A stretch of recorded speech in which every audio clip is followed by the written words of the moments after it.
Interleague continues tonight from Fenway Park in Boston, Massachusetts. On a beautiful evening, the Rockies and Red Sox getting together. Last night went Boston's way, 8-3 the final score.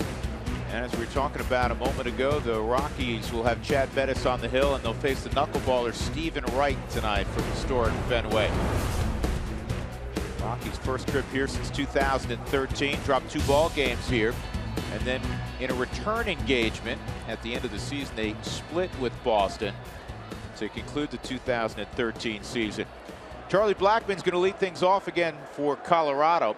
And typically with a knuckleballer, you got to get after him early. And you, generally speaking, with Stephen Wright, also have an opportunity to score off him early in the game. Once he settles in, it becomes real tough. And Blackmon with a different game plan, trying to bunt his way on, and he offered at it. 0-1. Why not for Charlie? It makes a good first pass, and it might help you try to track that baseball better. But for a knuckleball pitcher and Stephen Wright, he's also trying to get the feel of the knuckleball out on the mound.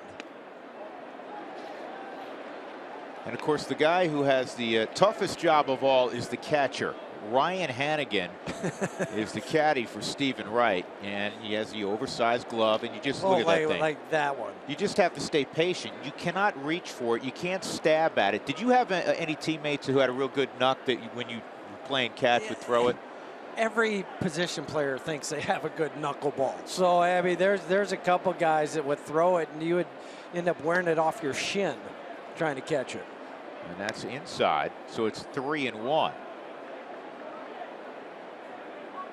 I guess the most famous one, and he tore his elbow ligament here, was Jose Canseco. He thought he had one right here on this mound. He blew out because he came in trying to pitch a knuckleball against the Red Sox. That was not a knuckleball. That was, and I put it in quotations, his fastball. Now, he'll vary speeds with his fastball. I've seen him run it up into the upper 80s, so it's not like, he can't reach back a little bit. And I think that was the heater also. And he gets a strikeout on Blackmon. Let's take a look at the Rockies starting lineup, brought to you by Southwest Airlines. Walt tonight will have DJ LeMahieu in the 2-hole. Tough night yesterday for Trevor Story, 4 punch-outs. And against the knuckleballer, he said, well, we'll give him a break. So Nolan Arenado will bat 3rd, then Cargo. Mark Reynolds, who had his 1,000th hit last night, he'll bat 5th. Gerardo Parra, Ryan Rayburn again doing the DHing. It'll be Tony Walters behind the plate. Christian Adames in at short for Story. LeMahieu had a good night yesterday. Had a couple of hits in 3 trips. Stephen Wright with a 2.53 ERA, 2.52 ERA. 6th in the American League. 13th in all of the major leagues. But at home, his ERA is 4.15. Out on the road, 1.73. Pretty good whip. You would think a guy that's throwing a knuckleball would have a few more walks in the 53 and 2/3 innings. And we've already spoke about the knuckleball fastball that he has. I mean, that thing is just filthy going away from DJ. They'll get the out at first base. But to go back to your point a moment ago with the fastball, Drew, he'll throw at 83, 84 miles an hour, but he also has a BP get me over fastball that he'll occasionally drop in there too. 2 outs, 2 strikeouts, and that'll bring up Nolan. Red Sox have been a solid defensive team this year. Blake Swihart's getting the start in left field, just called to the big leagues a little more than a week ago. Jackie Bradley Jr., terrific center fielder. Mookie Betts outstanding in right field. And the infield of Travis Shaw, Xander Bogaerts, Dustin Pedroia, Hanley Ramirez, and behind the plate, the aforementioned Ryan Hannigan. I just watched the way Ryan caught that last pitch, and it's almost like he should have 2 gloves on, one on his left hand, one on his right. Because that thing danced from the inside portion to the outside.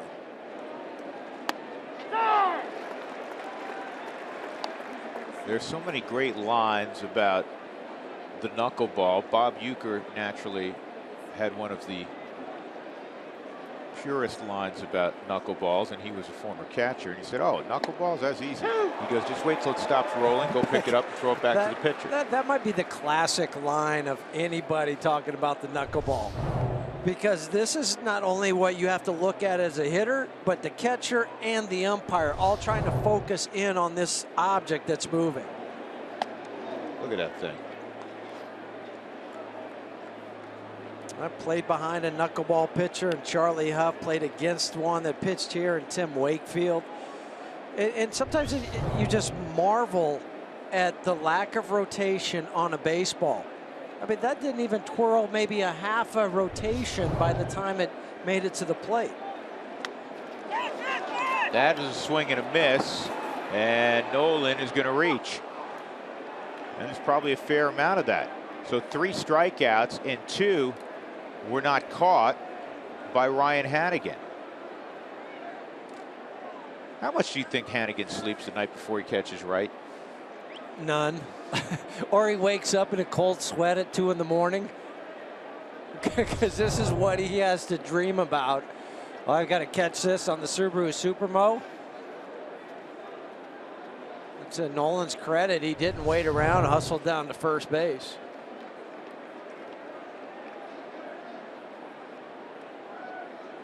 Then if he doesn't sleep the night before, he makes up for it the night after. It's like the toughest pass ball you can get as a catcher. Cargo swings and a foul tip. Cargo last night hit one of those wicked liners we see him hit that turned into a triple to dead center field. He was 1 for 4. A couple hits on Monday against the Pirates. That was a classic Cargo triple. Yep.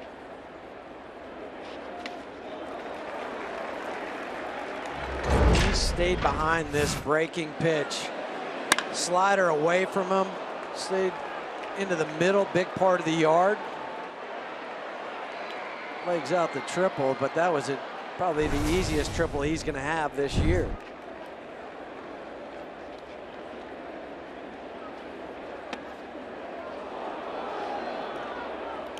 I like how Hanigan's trying to frame the pitch. I mean, part of it's joy at just receiving it.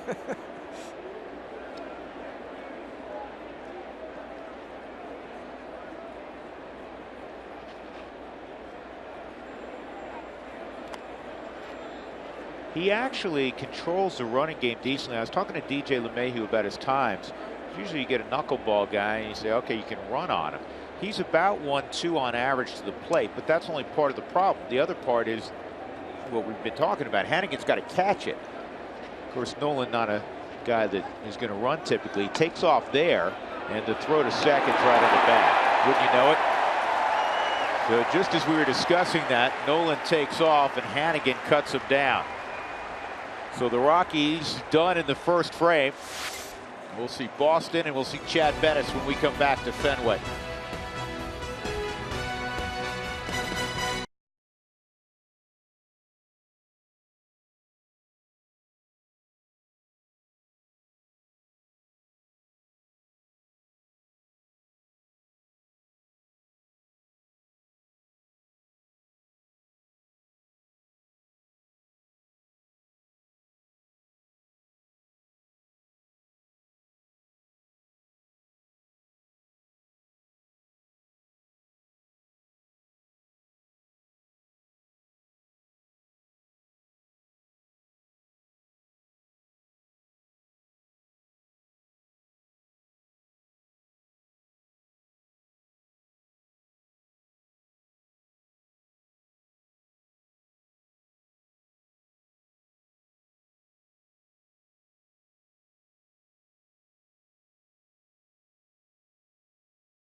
Bettis is ready to go, and the red-hot Red Sox lineup led by Mookie Betts up top. And here's the Southwest batting order for John Farrell tonight. In the 2-spot, Dustin Pedroia. Xander Bogaerts hitting .349. He's got a 17-game hitting streak, but you know that's chopped liver on this team because down the line you have Jackie Bradley Jr., who's hitting 28 straight. This Red Sox team is some kind of hot. First pitch is in there for a strike. You know Chad Bettis, he's right back on the rubber, and the second pitch just a tad inside. So it's 1-1 on Betts. When he was coming up in the minor leagues, was initially a second baseman. Really good range from the scouting report on Betts down in the minor leagues. Played for Portland. He's moved to the outfield. He's a very fine outfielder, and he doesn't have a, you know, quote unquote right side of the infield type of arm. He has a big arm. That's above average, and his accuracy from right field is pretty impressive. Here's the 2-2, and that's in the air to center field. Charlie's got it, 1 out, as we glance at some of the numbers on Chad Bettis so far this year. 4-2 for Chad out on the road. 3-1 with the .425 ERA. The thing with Chad that really impresses me is retired the leadoff man 69% of the time, including that last out by Mookie Betts. Fastball, slider, changeup, curveball. But Chad, with his fastball, will use it inside and outside, and he will also cut the fastball. Dustin Pedroia, 3 hits yesterday, and that fastball just off the outside corner. Well, I guess it was on the Subaru strike zone. It looked like it was, might have caught that corner. And Pedroia, despite being diminutive when it comes to physical size, he'll hit the long ball. He hits a ton of balls to right field. Great story about him is when he was recruited to Arizona State, they already had a second baseman by the name of Ian Kinsler. Kinsler took a look at Pedroia, speaking of right field, cargo right there, and he said, you know what, I'm going to transfer. I'm going to go ahead and transfer to Missouri. But now look at those two guys. I mean, 2 of the premier second basemen in all of baseball. You can look up some of Kinsler's numbers, and when he's done, he's going to have, based on position, borderline Hall of Fame numbers. Para, Blackman, and Cargo in the Rockies outfield. Nolan with Christian Adames on the left side, DJ LeMahieu, Mark Reynolds right side, and Tony Walters has the gear on. 2 outs, and here's Xander Bogaerts, 23-year-old shortstop, and it's breaking ball for a strike. Tempo and pace for Chad just never changes. He grabs the baseball, ready to rock and roll again. We say it every time he takes the baseball. Same thing with Tyler Chatwood. It's an absolute joy for guys like yourself, Huey, to play behind. Just keeps you on your toes, ready, engaged in every pitch. And for Chad, even if he misses a pitch, he still, in that short amount of time, can regather himself and let him know what he needs to do to improve and make that next pitch. Look at that dandy. That is a dandy curveball. 71 miles an hour. Get in the box. Let's go. Bottom portion of the Subaru strike zone. And you couldn't have set it out there any better than Chad did. 2-2. Cutter at 95. That thing moved about a foot off the plate. People may have forgotten when he was the California pitcher of the year, Cal League pitcher of the year. I mean, it was nothing for him to run the fastball up to 98. And he still got it in there. He loses Bogart, so a 2-out walk, and that'll bring up Big Papi.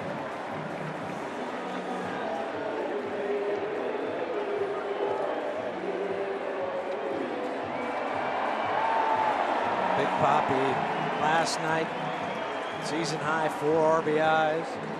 You think about Boston and you think about this area and all of the success they've had in sports and all of the beloved figures, from Tom Brady to Bobby Orr, Larry Bird, Kevin McHale,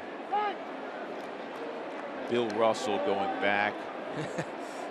Well, on one leg, Bill Russell. You know, the Mount Rushmore of all-time greats when it comes to popularity as well as success in uniform. I don't know if anybody stands taller than Big Papi. Maybe they stand with him, but I don't know if anybody in the hearts of New Englanders stands taller than this man. No, and I just think each time he goes out there, he cements that legacy even further. 1-1. He drove in 4 last night. He fouls this off. And it's not just what he's accomplished in the regular season, not just that he has made this his home. You know, you think of the tragedy at the conclusion of the Boston Marathon a few years ago and how he stepped forward in such a prominent way. But on the field, in the postseason and winning 3 titles, he is as clutch a big game postseason performer as we've ever seen. Here's a pop-up. Nolan's got it, and that ends the first frame. Good first frame once again for Chad Bettis. We'll turn the page, go to inning number 2, no score at Fenway.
Fenway Park, we are headed to the top of the second. Well, Carlos Gonzalez will be leading off this inning for the Colorado Rockies. Earlier today, a very unique opportunity. We got the chance to sit down Carlos Gonzalez and David Ortiz, Big Papi, in the year he retires so they could have some fun with each other. And here's what Big Papi said about Cargo's swing.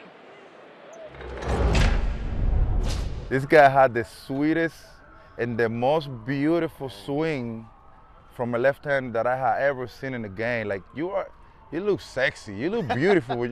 I tell the guys all the time, like when they show in Colorado highlights and I see my boy going deep, I'm like, oh my God, what a sexy swing.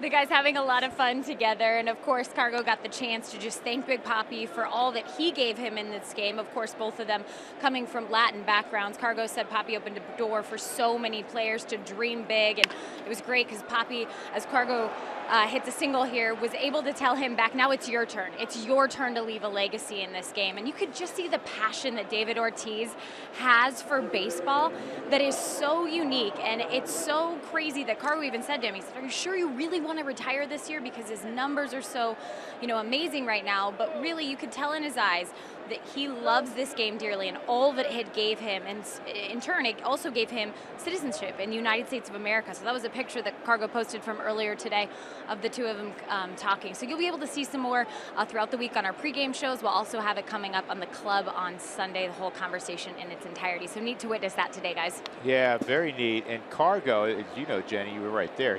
He had a great time doing the interview. And I said, listen, we all need to send kids through college, so don't be taking our job just yet. You know, it's funny, too, because Big Papi describes Cargo's swing as I've heard you describe it, as a real sexy swing. Sexy yeah. and beautiful. Yeah. I think those are the two words I use a lot for Cargo's swing. And that gets away. Cargo hesitated for a second, and now will move up. But why not? Because that's what it is. That's what Cargo can do. 2 pass balls tonight now already Boston, and this is all because of Wright. Boston leads the American League by 8 in pass balls. That's his 17th pass ball. For not Hannigan. There's another one. I mean, it's just unfair. Right. And folks, if you're saying, why can't he catch it?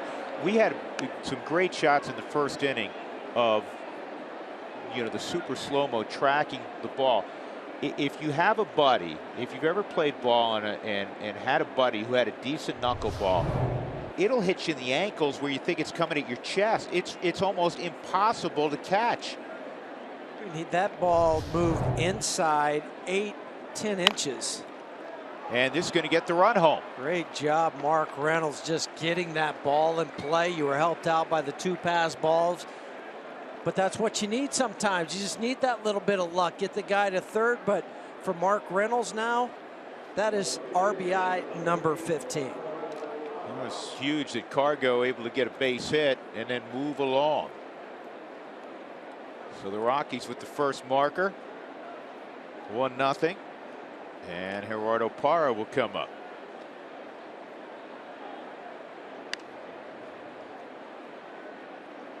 For every knuckleballer, I don't know, Huey, if you ever came across one who grew up and that's all he threw. He was a knuckleballer and he graduated to, to college and then on to pro ball. And most guys fail and they've messed around with it, and somebody suggests in an organization, why don't you go out and see if you can make it work in a game?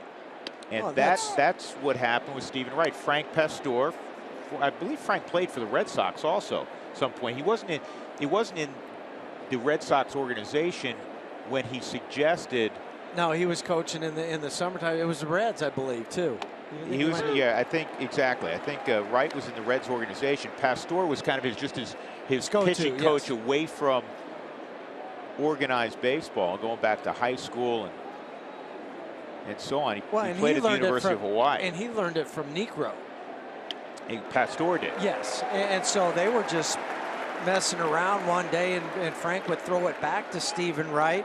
And Stephen became intrigued by that because when he came up, he was a 21-year-old. He was throwing a fastball in the low 90s, could get it up to 94, 95, had decent success in A-ball. Maybe he's a little bit in Double-A. Then they moved him to reliever. That didn't work out. So they said, hey, why don't you try this before the next option is going home? Yeah. It's not altogether a different story, especially with some lefties that kind of reach a roadblock. This is thrown out into center field, and that is a base hit for Ryan Rayburn. It's not altogether different when Brian Fuentes, remember, Brian was conventional, and he dropped down, and he has a great big league career as a closer. You hear that story frequently when guys who are throwing, in a normal arm slot reach a dead end. And what Stephen Wright said about it is that he could get 2 strikes on guys. He didn't have that out pitch. He didn't have that dirty pitch that induced a lot of swings and misses. Because he was never throwing the knuckleball at that time. He was trying to do it the conventional way with the slider. Imagine how nervous he was the first time he went out there in a game and said, all right, I'm committed to it. Because if you commit to it, you got to commit to it. 100%. It can't be, well, maybe if I get in a little bit of trouble, I'll fall back into my own ways. His first start in the big leagues was at Yankee Stadium, so you have to have conviction. Yeah, here we go. Tony Walters at the plate. That's outside.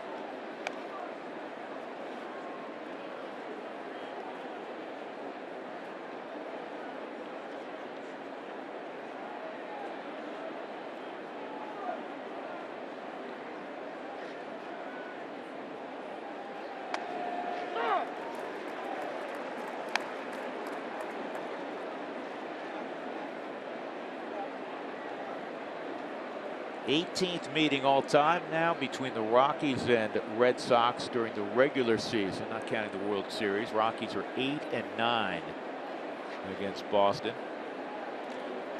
And Walters puts it in play. Pedroia gets over there. That'll end the inning. Rockies get a run. A single by Cargo. 2 pass balls got up to third, and then the ground out by Reynolds got him home.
Rockies baseball on Root Sports is brought to you by Bank of the West. For a personal approach to banking, go West, Bank of the West.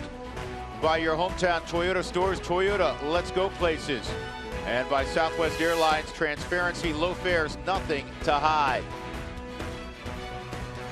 For the Back Bay of Boston, the Rockies have a 1-0 lead as we go to the bottom of the second with Jenny Cavnar and Jeff Houston. I'm Drew Goodman. And it is Hanley Ramirez taking a strike. Rockies are 16-6. Actually, let me correct that, 15-6 this year. When they score first, trying to make it 16-6. Good early lead here. Hanley hits it on the ground to DJ, and he's retired. Ramirez, if you recall, had to leave the game yesterday. Got hit on the big toe, left after 4 innings, but he went and the X-rays were negative. Said he couldn't get any feeling back in that big toe, so they wanted to be here on the safe side. Nice round of applause for JBJ, Jackie Bradley Jr., real aggressive hitter. On the first pitch he saw yesterday, he doubled off the monster.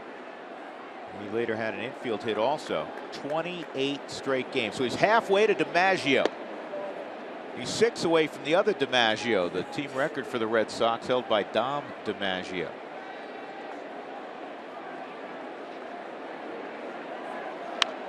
That's fouled off. This kid's really handled himself well. I was listening to an interview with John Farrell earlier today, and he said, I got a kick out of what Jackie said after the ball game yesterday. This is pulled foul. And I asked Jackie about it.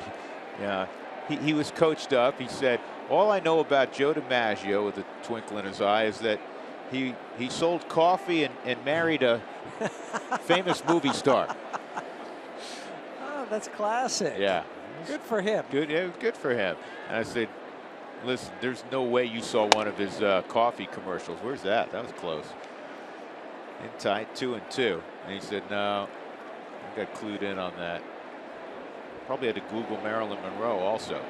That is rifled foul. He's got a quick bat. You know, he can handle the pitch inside, but he prefers for the ball to be away from him. He likes to play pepper with the big green monster in left field, but he's a gap-to-gap type of hitter. And a little comebacker, and Chad fields his position exceptionally well. He's a good athlete. 2 outs. 2 gone, and that'll bring up Travis Shaw. He thought he was getting a day off yesterday for the first time in a long time, but alas, it was not to be. When Ramirez had to leave the ball game, Shaw went in at first base. So he has played in every game this year for the Red Sox, along with Mookie Betts. You and I today were down by the batting cage with the Red Sox, and we were marveling at how far this young man could hit the baseball. Yeah, I mean, you think about a guy with like Big Papi, that he's going to put it into the seats, which he did. But Travis hit him further all consistently during batting practice today. Yeah, he's got tremendous raw power. Well received by Walters, but a smidgen outside. A ball and a strike on Travis Shaw. 6 home runs. He's driven in 29. Chad has all the pitches working tonight. The fastball, that last pitch was a slider. We've seen the big dandy curveball at 71 miles an hour. It's a true 4-pitch mix. And this is on the ground to short. That's right, playing up the middle was Christian Adames, and 3 ground balls later, the Rockies go to the dugout. They have a 1-0 lead as we go to the 3rd.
historic cities in our land, Boston, Massachusetts, and it's really like a summer evening. It is absolutely gorgeous. What a contrast to yesterday where it felt like a November day. I know Jeff and Wendy Houston logged some miles today, walked over into Cambridge, past MIT and Harvard, all the schools that you turned down. No, I thought you got. Oh, it was the other way around. No, I got into Harvard today because it was open. It was graduation. So I just walked in. It's the only way you and I were getting in there, right? Christian Adames in the third inning with the Rockies ahead 1-0. Will lead it off, and he gets a fastball for a strike. Christian upset. Man, why didn't I fire at that? I know, but you're predetermined when you get into that box that you're going to go look for that knuckleball. You're going to hunt that. Then he sneak attacks you with the fastball. I asked Christian if he's ever faced a guy with a knuckleball. He said no, and I said, are you going to hit righty or lefty? He said, I'm going to hit lefty. And the reason being, you had a long talk with a guy you competed against, the hitting coach for Boston, the great Chili Davis, and how he handled knuckleball guys. The only guy that he did not hit right-handed against was Necro, because he still had because he still had the fastball. He could slider it, but everybody else, the Candiottis, the Wakefields, Charlie Huff, he went up there right-handed and hit because he didn't want to mess up his left-handed swing. 1 out.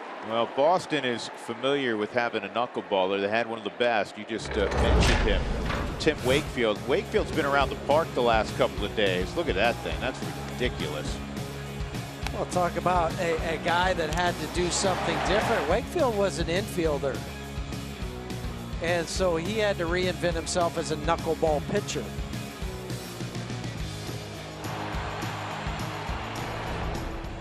And Wright will consult with Wakefield. They'll talk. He also works out with Charlie Huff in the offseason. That's a small fraternity. We talk about a baseball fraternity, but how about the knuckleball fraternity? I mean, you can get a single table at the Starbucks. Yeah. There's not a long list of guys that have been able to do it. And as you mentioned earlier, every guy, position player, messes around with it. And a quick straw poll, the best knuckleball for the Rockies. Whoa.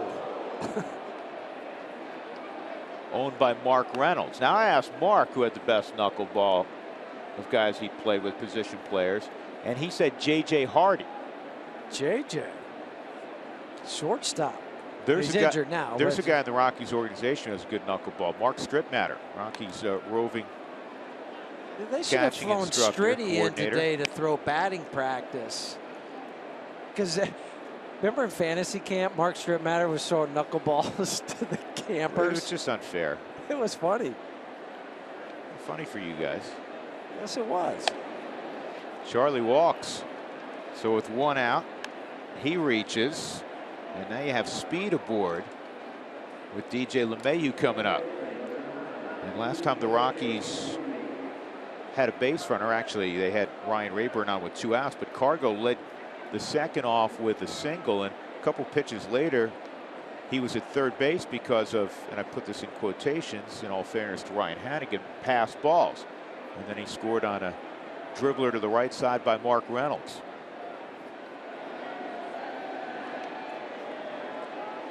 So again, you can have the quick feet, you can have the quick time to the plate, which Wright does. But if Hannigan can't catch it, you got issues. What's the other line? They're talking about trying to catch a knuckleball. It's like trying to catch a butterfly with a net. I mean, that's how 2 or 3 swipes at it, and you still might not get it. Wow.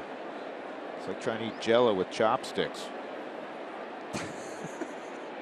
Not going to work.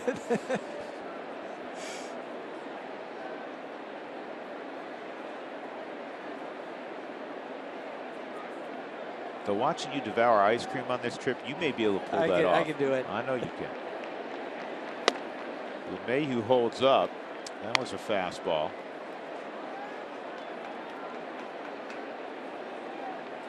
DJ and Charlie both have faced a knuckleballer when the Rockies played Toronto a couple years ago, and R.A. Dickey.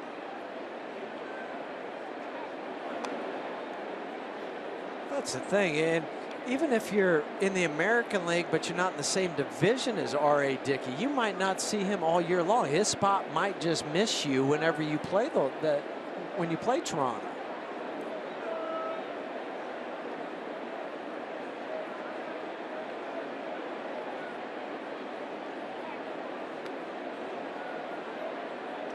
Charlie, 40+ stolen bases last year, getting a lot of attention. Now, will that lead to one more fastball for DJ?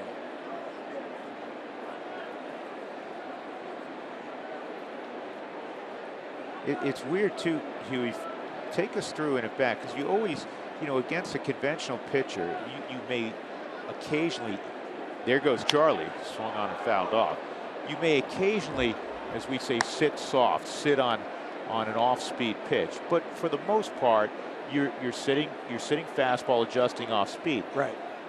Tonight you got to sit knuckleball, and when that, even though it by major league standards, an 85-mile-an-hour fastball is not real quick, when that shows up, you're not really prepared, are you? No, because the way you prepare for a knuckleball is you don't even start your load process until the ball's halfway there. It's not a normal sequence of events standing in the box. I mentioned it in our open. It's almost like that slow pitch softball stance where you just kind of wait for it to finally get there and then move all at one time. Well, I noticed Cargo did something I've never seen him do. He toe tapped. There you go. It's something completely different that's not normal. How about Hanley Ramirez? I'm still getting used to seeing him at first base.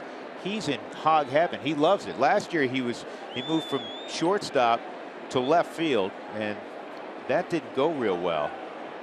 He told us yesterday he's thrilled to be back in his home, the infield. That misses, and it's 3-1. For Hanley, he had never played first base professionally before this season. Word is he has played a great, not a good, but a great first base. Sometimes numbers can be deceiving because he hasn't made an error. But still, 0 errors, all the chances that he has, but he's also moving well.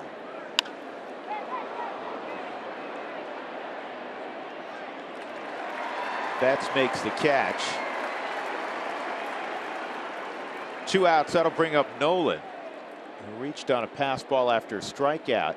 Well, the first time through is when teams have been successful, somewhat so against Wright.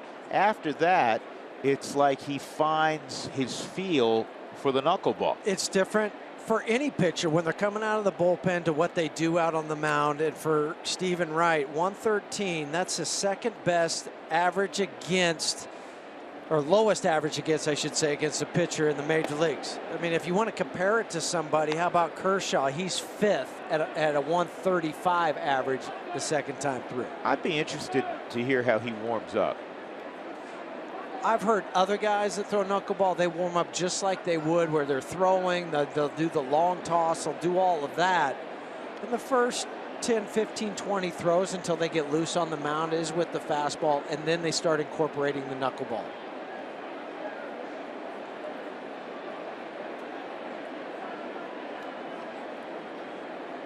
Imagine they get a fair number of manicures too, huh? Have to.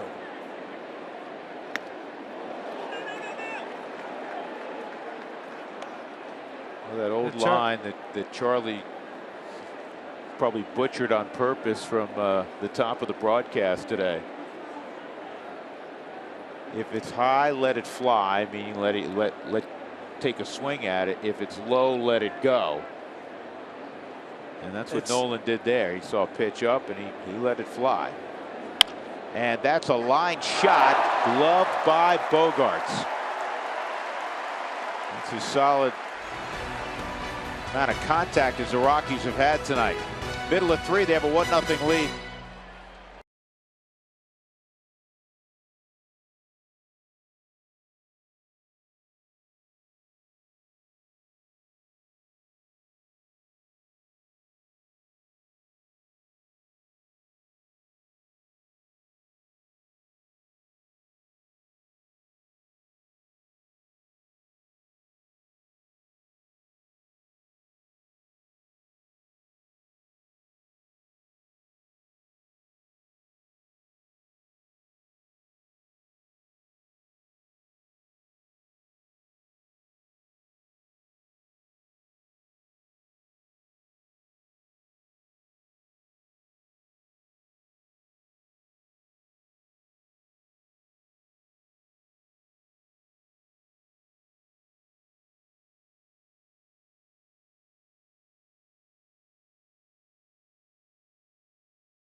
Rockies coaches were actually involved in Red Sox ceremonies. The Red Sox honoring the 1986 AL champs. Renee Latchman was the third base coach for that squad. Also, Denny Blake, who happens to be Blake Doyle's brother, as we watch that ball go foul, is in the house, and That's a home run. Hold on a second. That is a home run inside the pesky pole, Jenny, for Ryan Hanigan. To take a better look at this. And Cargo's not arguing. I mean, he was right there. Pole named after Johnny Pesky.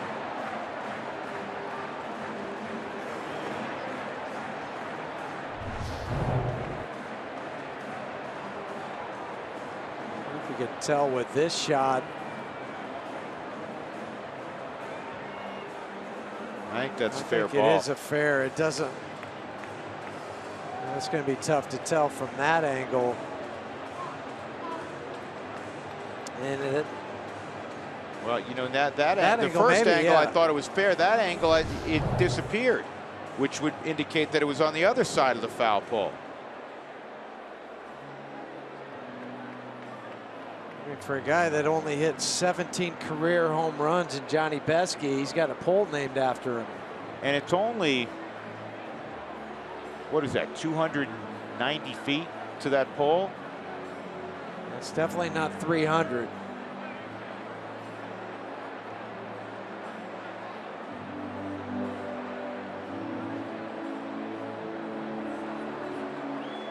Now those folks know, and they're not telling. Now watch, see, white disappears, right? It disappeared for a moment, didn't it? Yes. I can't, you know, but on that side, I feel like it disappeared too. I can't tell.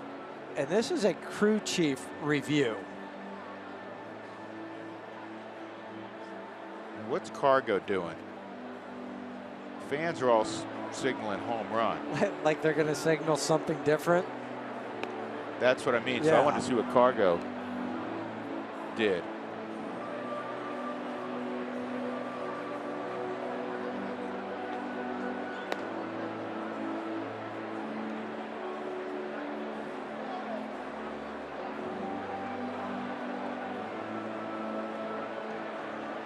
Hanigan waiting.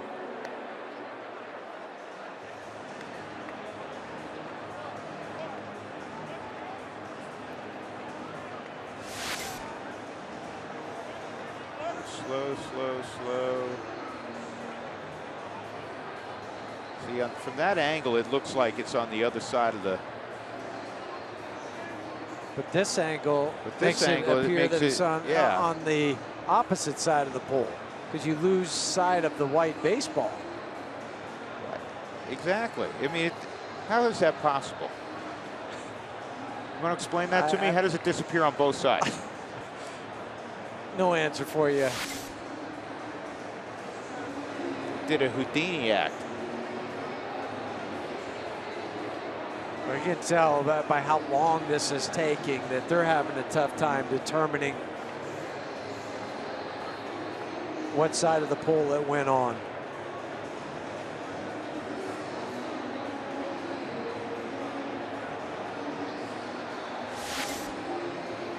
Foul ball. Foul ball.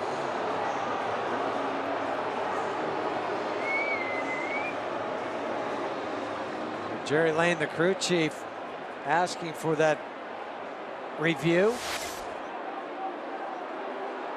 Now Ryan Hanigan, who thought he had a home run, ran all the way around the bases, has to get back in the box again. The sting was on Hanigan. Remember the sting? So I do remember the sting. Paul Newman? Yeah, Hanigan. Oh, I didn't. I kind of forgot about that. Yeah. The character, Hanigan. Stay with me. Yeah, I will. You stumped me for a minute. That's more your era. Oh. You want me to break out the age thing on you, right? 1 ball, 1 strike on Hanigan. Leading off the third.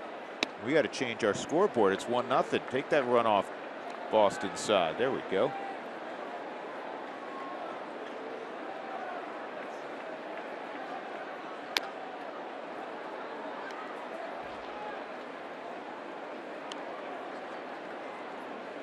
Boston's won 12 of their last 14 at home. They produced 10+ hits in 16 of their last 18 games. And there's a base hit up the middle. Their first knock of the game. Jenny, we apologize. We interrupted you mid-story. Well, as I was saying, that ball was foul, so I'm not sure, why we didn't continue going. No, we were talking about the Doyles. Blake Doyle, the hitting coach for the Rockies. His brother Denny played here for the Red Sox in the 70s. And in fact, the last time that Blake was here was 1975 to watch his brother play. They're 11 years apart. He said this was a bucket list thing for him. So each of them delivered the lineup cards today. And you see that Jerry Lane, the umpire that just went and reviewed that home run or foul ball call, he is also in the picture because all three of them live in Winter Haven, Florida. So let's take a look at Blake's brother, Denny. He played 8 years in Major League Baseball. He was the Red Sox second baseman from 1975 to 77, a member of that 75 World Series team, and of course the brother of Blake. And as I mentioned, Blake said the last time he was at Fenway was to see his brother in the 1975 World Series. And then Blake told me that the first time Denny ever watched him play was in 1976 during Big League camp when he was with the Baltimore Orioles because, well, apparently cell phone footage didn't exist back then. He couldn't just send his brother all of his hitting. Yeah, and as you mentioned, they're being 11 years apart. Isn't that a wild story? The first time he literally saw his little brother play, his little brother was in pro ball.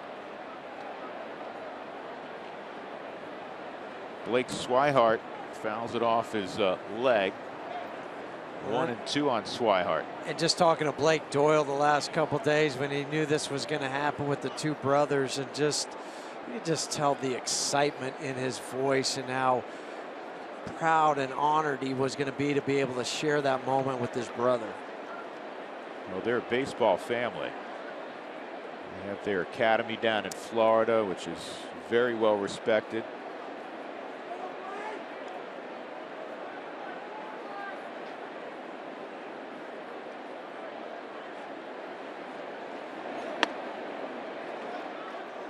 Two and two.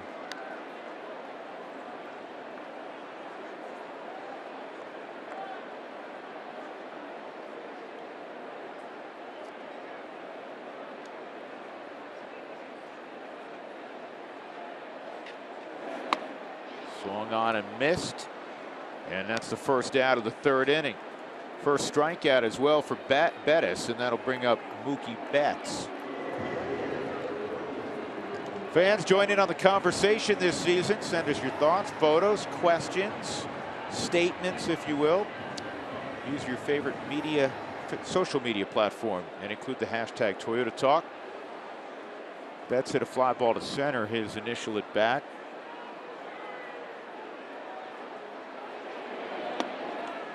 So Mookie, in addition to being a very accomplished baseball player, is a very accomplished bowler. He has a 300 game to his credit. How about that? He and Bob Apodaca. Dak's got a couple of them. Who was the right-handed pitcher that used to bowl quite a bit? John Burkett? Was it John Burkett that rolled a couple three? Was he a bowler also? Yeah. What's your high game? 151 maybe. I don't know. It's obviously not 300. I'd remember that. Fouled off. You? 287. What happened was. Come on. No, are you kidding me? I don't think I've ever broken 200. Like 180 something. Yeah. But to roll a 300? I rolled the dreaded straight ball. Straight gutter or straight? Well, I've done that too, but I'm saying, my intent is to try to get the Brooklyn side. You get the other pocket. Don't they call it on the Brooklyn side? Know. I just go for fun every once a year maybe. Oh, we love bowling. Bowling's great activity. 2 and 2.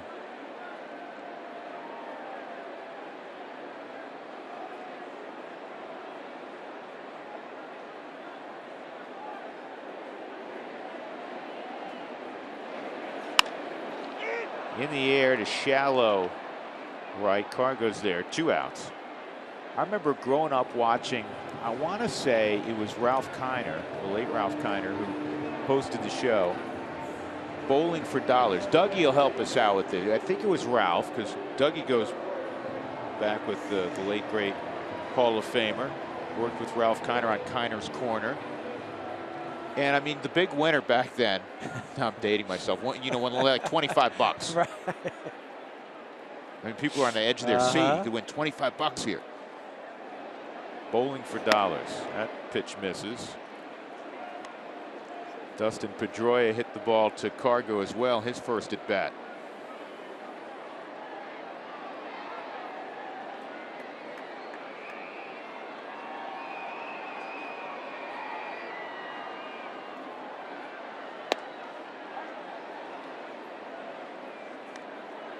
We talk about the difference in the knuckleball and a conventional guy. How about the home plate umpire tonight, Hunter Windelstadt? I mean, he's got to go from one half inning one way to the other half inning calling it normal. I mean, he's got a tough job back there. Quite a contrast.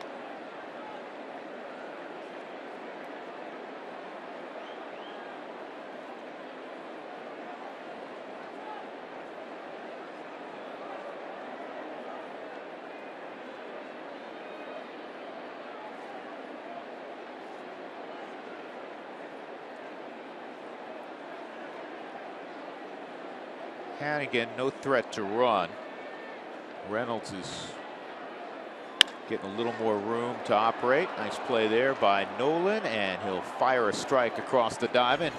Nolan being Nolan, and Pedroia is retired. Rockies will carry a 1-0 lead to the 4th. Cargo will lead it off.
Rockies leading 1-0. Cargo scored the run. He singled in the 2nd inning, leading things off. 2 pass balls later, he was at 3rd, scored on an RBI ground out by Mark Reynolds.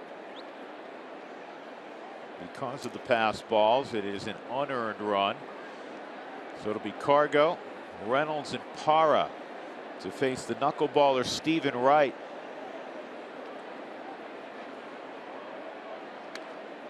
That's a called strike. Well, we're going to get a shift in the alignment. They're putting a shift on it, and then they changed who was involved with the shift. Bogarts and Shaw just changed positions. Well, if there's only going to be one guy on the left side, I guess the Boston dugout preferred that it would be the more rangy Bogarts. Cargo got a good swing off. 1-2. Cargo 4 for his last 9 at the plate after snapping an 0 for 17. Still among the league leaders in hits to the opposite field. And this is slowly hit. This is a tough chance for Bogarts. No chance. It'll be an infield hit for Cargo. So again, he's aboard with nobody out. Reminds me of that base hit he had in Pittsburgh the other day against the Shift, where it wasn't hit hard.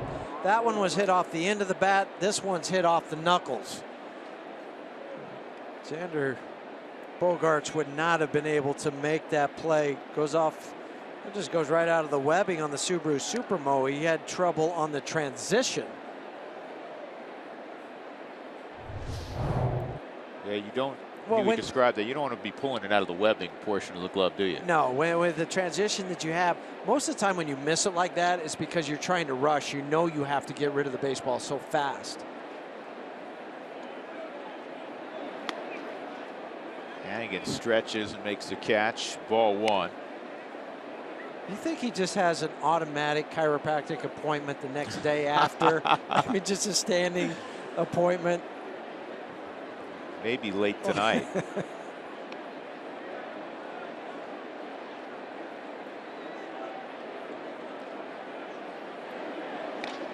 And that'll move Cargo up. Swung on and missed by Reynolds.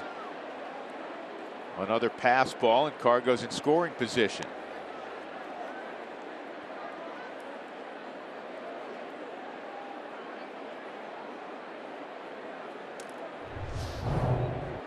Fourth pass ball tonight for Hannigan. 3 times it's happened when Cargo has been on base.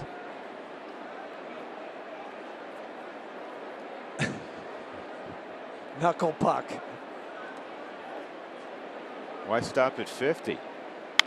This ball is lined to center field. It's going to touch down. Cargo get a stop sign from Stu Cole. He had to hold up to make sure Jackie Bradley Jr. couldn't get there. So the Rockies have first and third, nobody out, with Parra coming up. Mark Reynolds produced his 1,000th career hit last night on a similar base hit to center field. One hop to Jackie Bradley Jr. Stu Cole wisely holding up at third base for Cargo. Well, while you have a moment, we'll take a look at the outfield arms. And Blake Swihart is a converted catcher, so he has the arm strength. His accuracy probably average since he's playing left field. Jackie Bradley Jr. very, very solid across the board with the arm strength and the accuracy. And Mookie Betts, same thing in right field. So you know if it's a kind of a shallow sac fly, you got to be real careful in center and right. This is pulled foul.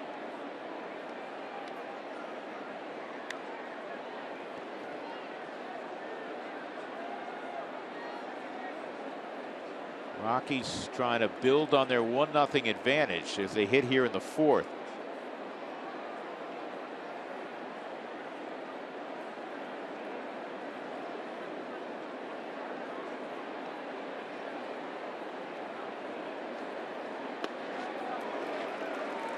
Remember Charlie Lau back in the 70s, the Charlie Lau theory of the Kansas City Royals? Yes. He had a great line on trying to hit the knuckleball. He said there's 2 theories on how to hit a knuckleball. Unfortunately, neither of them work. There's no science of hitting a knuckleball. And Parra strikes out. That's exactly what Wright needed there. And now Ryan Rayburn, who had a single, will come up. 5 strikeouts for Wright. Rockies last night struck out 11 times. Just, you expect it to do one thing and then it does something else. It might not dip that time or cut.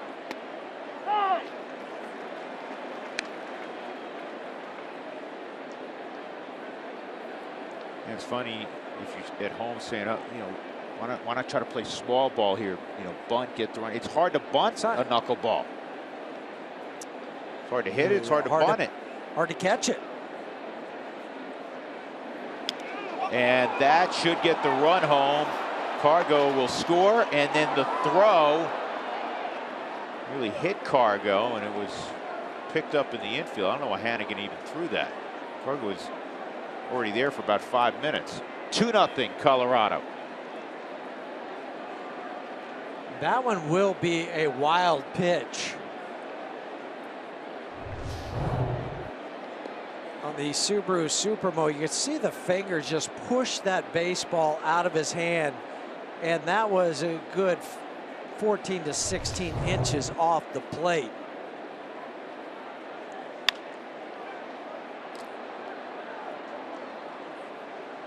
Boy, that's enormous, because you take the potential for a double play out of order. You guarantee that the run scores. And now if you can throw out a knock, Reynolds is at second base.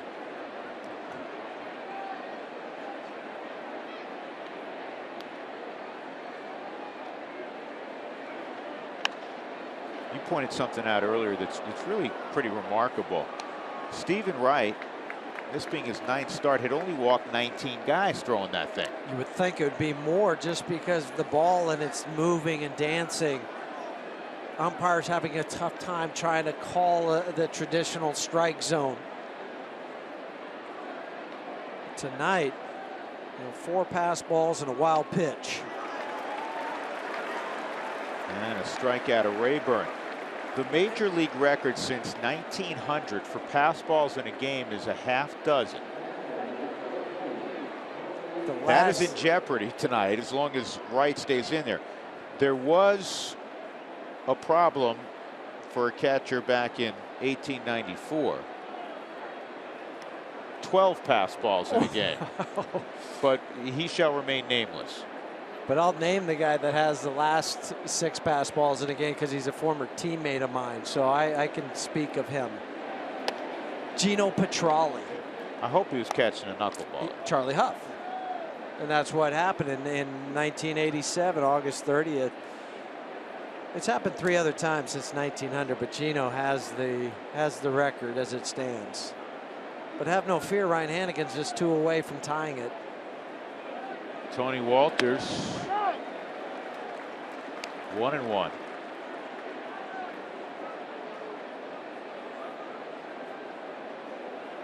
Reynolds at second, a run in. 2-0 Colorado. Middle game of a 3-game set.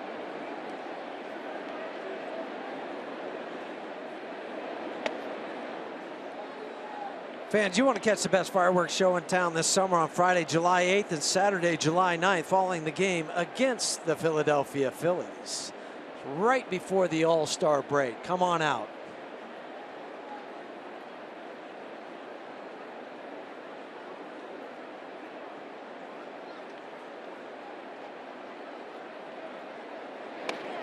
Whoa.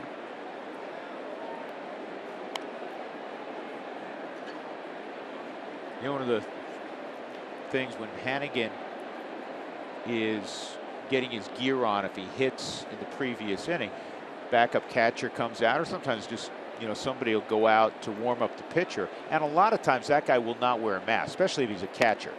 That's inside ball 4. So that'll bring up Adames with 2 on.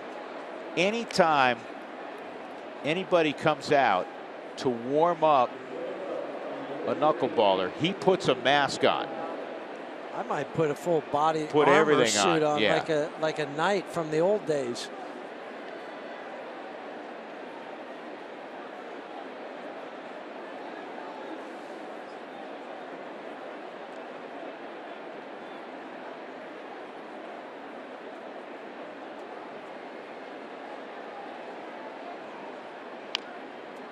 Adames fouls it off. Christian grounded to Pedroia his first time up.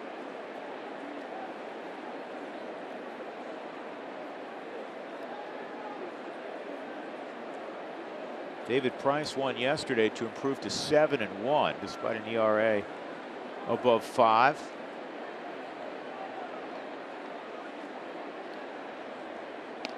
And this goes through to the backstop. That's 5 pass balls on Hannigan.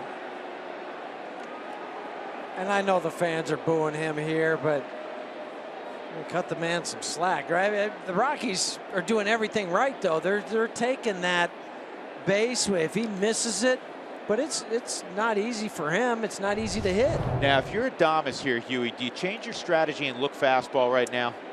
Maybe, because of the tough job that Hannigan is having. No, he went knuckleball again.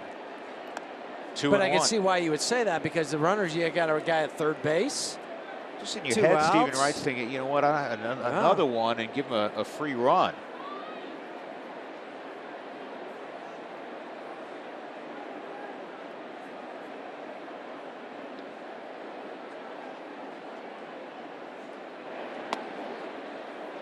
That misses. 3-1. You have Charlie on deck. You see what's happening, though, to Stephen Wright. He's kind of guiding that in there now. He's not cutting it loose like he was in the first couple innings.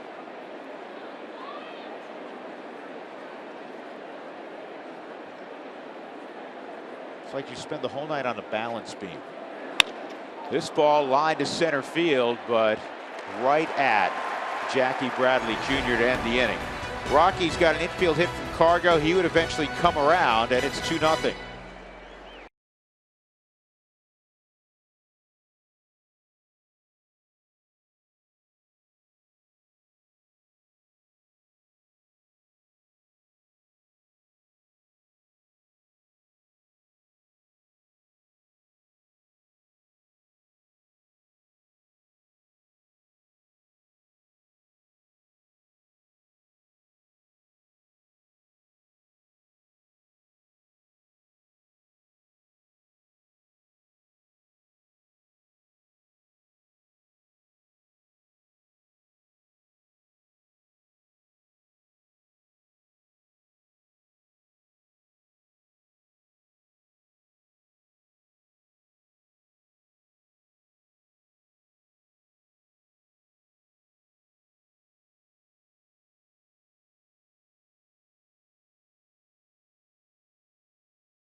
Ortiz and Hanley Ramirez in the 4th inning against Chad Bettis. Bettis has allowed 2 base runners, a single in the 3rd, a walk back in the 1st with 2 outs. Rockies up 2-0. Drew Goodman along with Jeff Houston and Jenny Cavnar.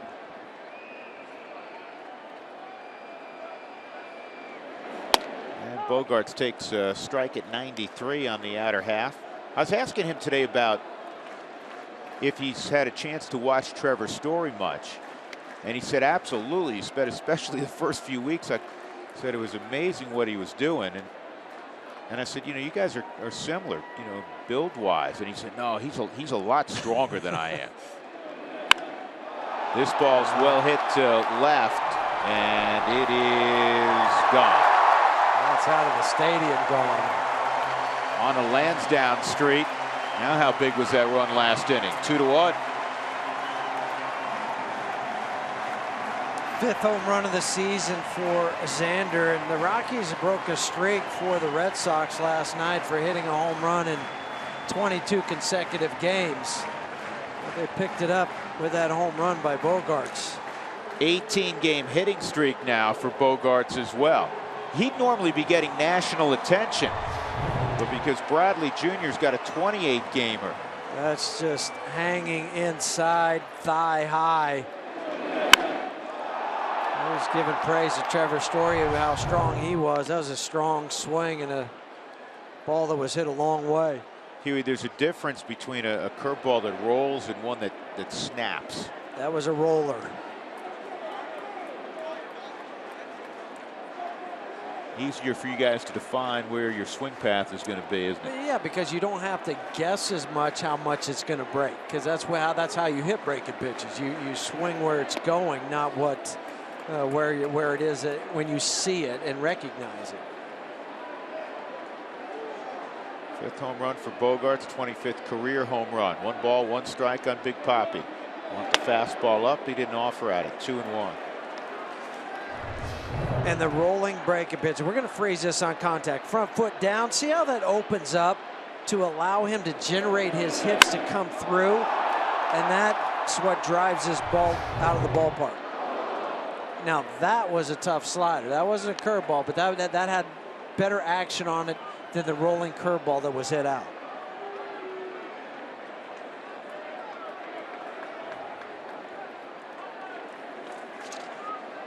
Here's the 2-2. Inside, 3-2. You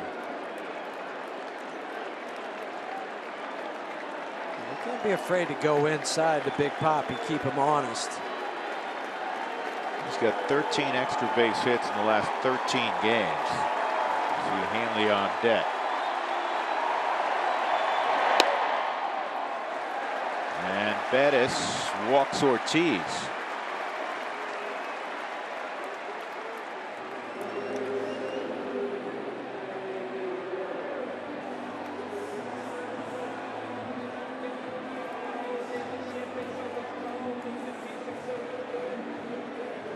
In fact, Bogarts now is tied with Eric Hosmer, the 2nd longest hitting streak in baseball this year at 18 games.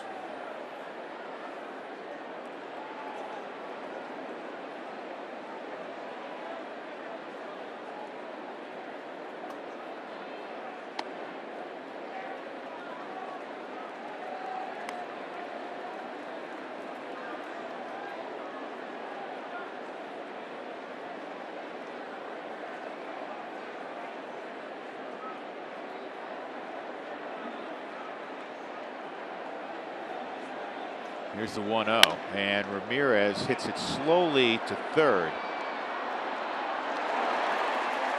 That's where Nolan's so smart. Huey, you played 3rd on occasion. A lot of guys with that kind of ball say, the heck with it, I'm going to take the out at first. He made sure he got the lead runner. But he had the prior preparation in his mind to know who was running. So you have that extra second. You know the Big Papi's not going to get there. You don't have to worry if you're DJ. He makes the throw immediately to him. And Hanley coming out of the box, but it's always work ahead of where the play is going to happen. Have this thought in your mind. What am I going to do if it's hit to me and how hard it's hit to me?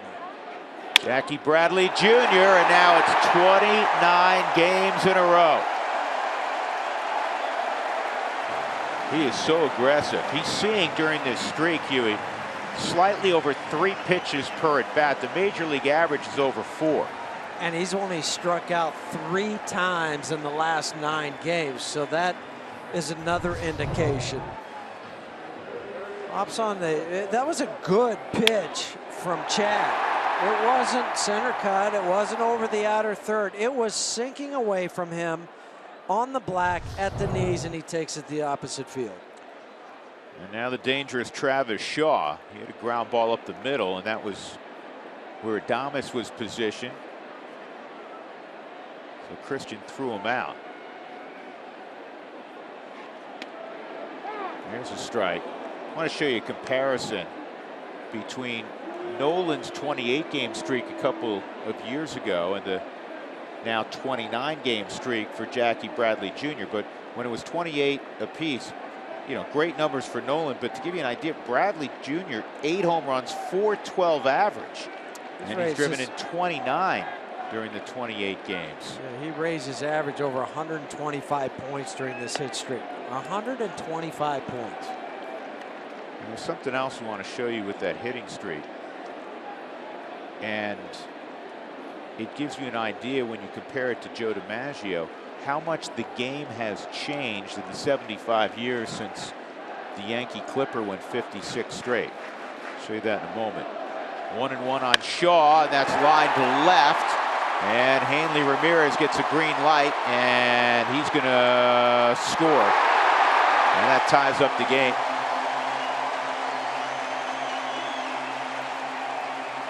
'30th RBI for Shaw. So this second time through, the Red Sox starting to get to Chad Bettis. And what have the last two hitters, what have they done? They've hit the ball where it's been pitched. Brian Butterfield, third base coach, waving Hanley. Doesn't look like there's any repercussions from that toe last night. Running pretty well. Strong throw just off the mark from Gerardo.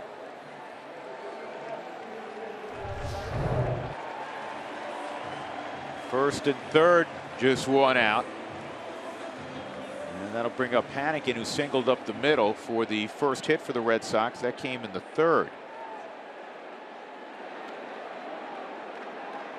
Well, now Christian Vasquez is going to hit for Hannigan. I don't know if John Farrell's saying, all right, we got to give somebody else a shot at catching the knuckleball, or if Hannigan got hurt. Something tells me it's the former, not the latter. Yeah, because there's nobody up in the bullpen for the Red Sox.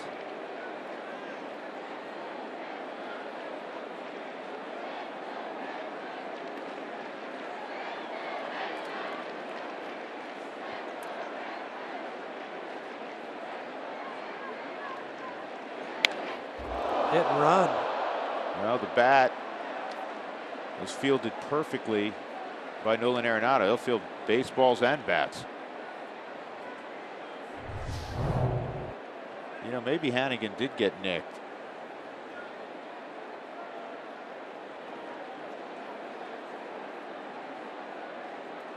I mean, he's caught right all year long. It's been a tough evening for him.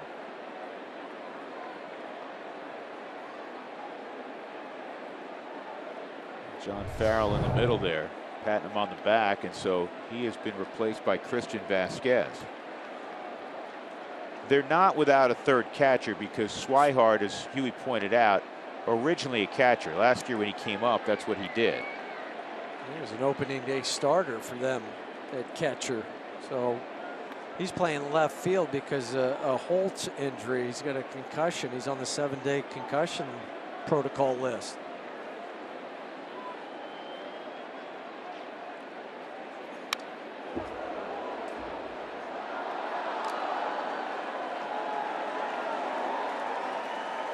Well, Chad needs get that ground ball, roll that double play right here. A guy that does not run all that well. You have it, you're ahead in the count, 1-2.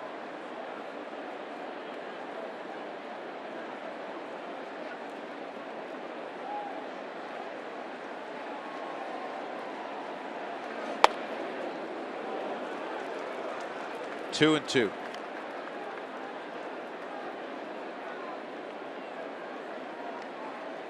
.70 pitches in for Bettis. He's given up 3 hits and a walk this inning. Bogart's home run began the rally. It's 2-2.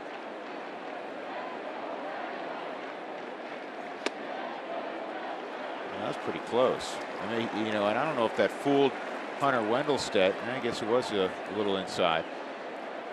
Said that because Walter set up away and kind of had to reach back. Slider. One more downward tilt. This ball hammered foul.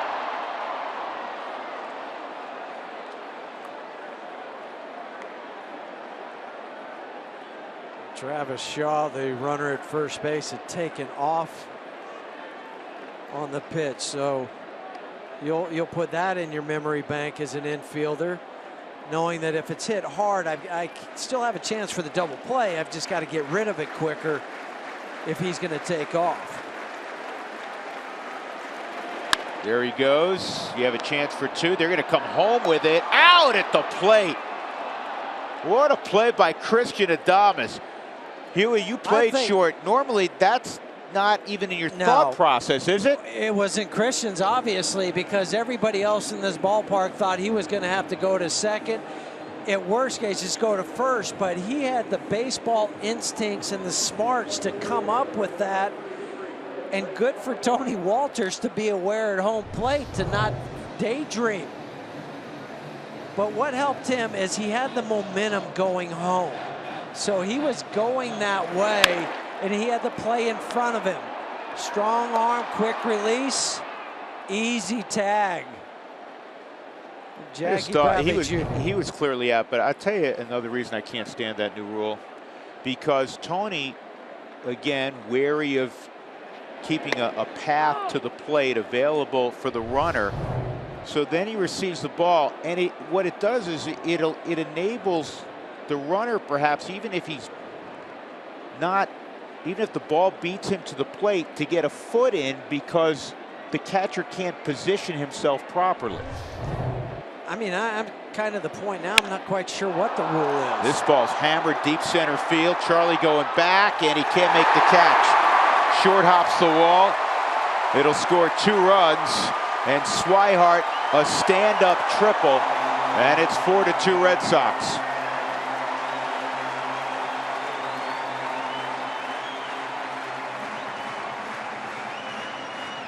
Swihart just doubled his RBI output of the season. 4 RBIs on that triple. And this is where you'll hit the triples in Fenway to center field. Then it just rolls around in that big Death Valley out there. How close did Charlie come on that ball? Cargo hustling over to get it back in, but that's 2 balls down the last 2 nights. Charlie's just made a gallant effort for. It does not matter these days who John Farrell inserts in their lineup. They're going to hit. Swihart getting a start tonight. And he triples in 2 to give the Red Sox the lead. A 4-run 4th. Mookie Betts at the plate. 0 for 2, a couple of fly balls.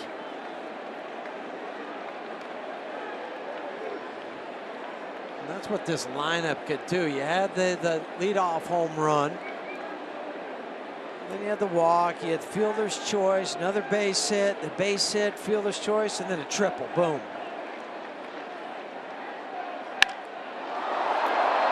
This is playable in deep center field. Blackman makes the catch. 8 come to the plate for a score for Boston, and now the Rockies trail by 2.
Sports is brought to you by Subaru. Love, it's what makes a Subaru a Subaru. By the Lodge Casino, pitching up a perfect game for cash every Friday and Saturday. Lodge Casino, your first choice for fun. And by GMC.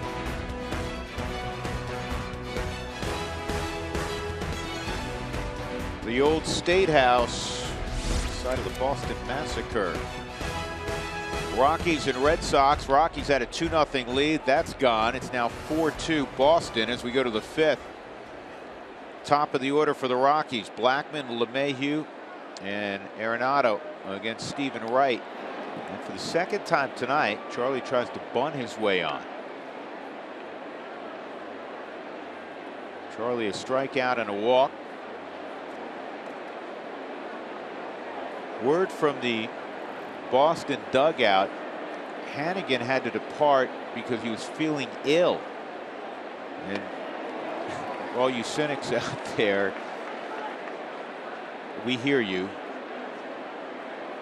but this seems to be legitimate.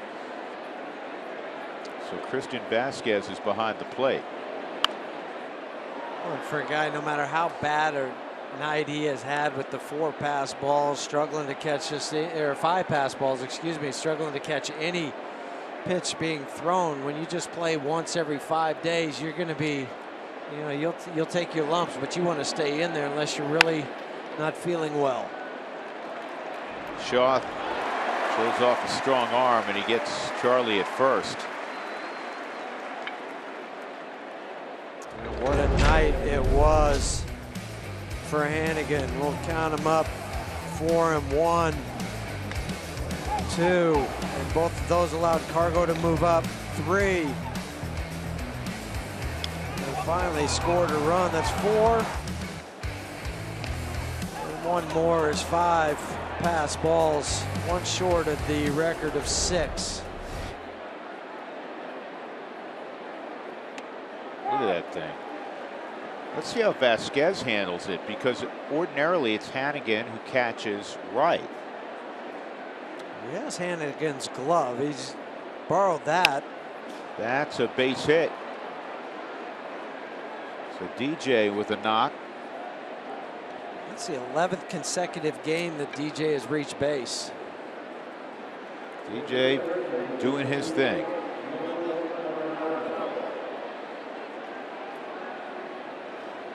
Got a hit 9 out of 10. Well, if the Rockies score 7 or more during any game, go to participating Colorado Taco Bell locations the next day. Make sure you do between 4 and 6 to get your Rockies taco special at Masa Taco Bell. Nolan lined to short his last time up.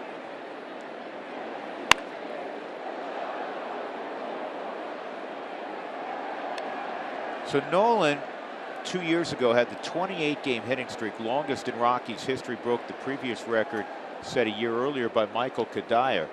What I wanted to point out, if you look at what JBJ has done, what Joe DiMaggio has done, 376 during the 56 games. And this is a high pop fly to Swihart and left, 2 outs. Check this out. DiMaggio, during his streak, faced, this is amazing, faced 55 pitchers. 56 games, 55 pitchers. Jackie Bradley Jr. facing Chad Bettis tonight. It's the 64th pitcher he has faced in a 29-game hitting streak. How much the game has changed and how much more difficult. Again, we're not taking anything away from what DiMaggio did.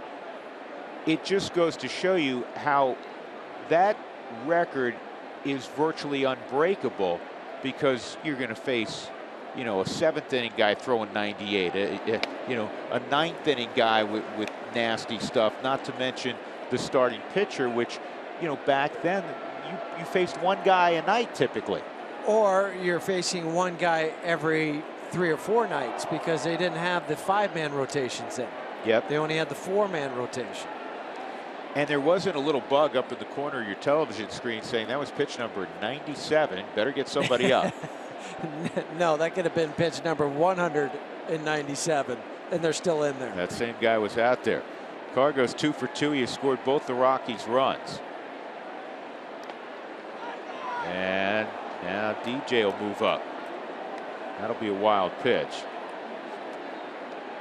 It's the 2nd wild pitch tonight.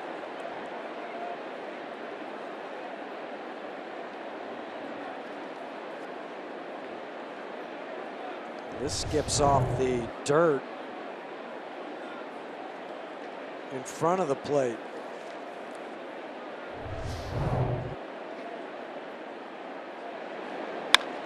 And Cargo tops it to Pedroia. LeMahieu left in scoring position, middle of 5. Boston 4, Colorado 2.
Will be first against Chad Bettis in the bottom of the 5th. He's 0 for 2 tonight. 2, 3, and 4. Bogarts and Ortiz to follow. Red Sox got 4 in the 4th to take a 4-2 lead. And the fastball's in there for a strike.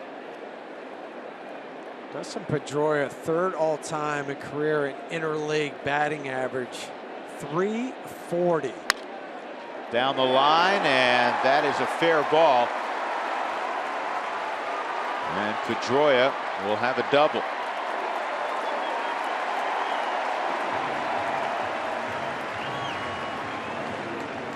And he's played 150 plus games against National League teams in his career. Yes, Aaron Miles. Who would have thought that? No. Former Rocky Aaron Miles, #1, and then Larry Walker, #2. Well, this guy has made a living at just hitting different pitches everywhere. That one is down the line. We have a pinch runner for Pedroia. Did he pull up on that double? Yeah, he doesn't come out in a 2-run game unless something's not right. He's not acting like there's something wrong, but that's weird. So Marco Hernandez in to run.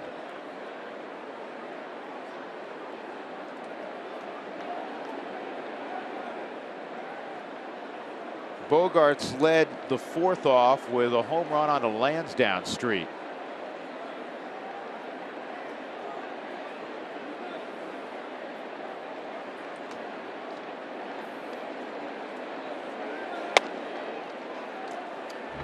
Fourth inning, that home run out of the ballpark was hit on a curveball over the green monster, over the seats out there.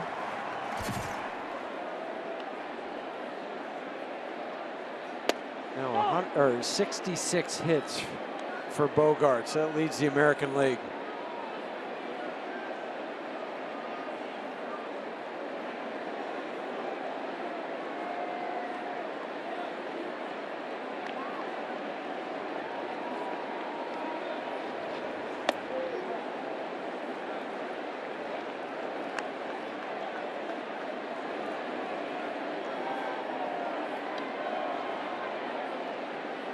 This is a different Red Sox team, Huey, than the ones you competed against. I think they're more athletic.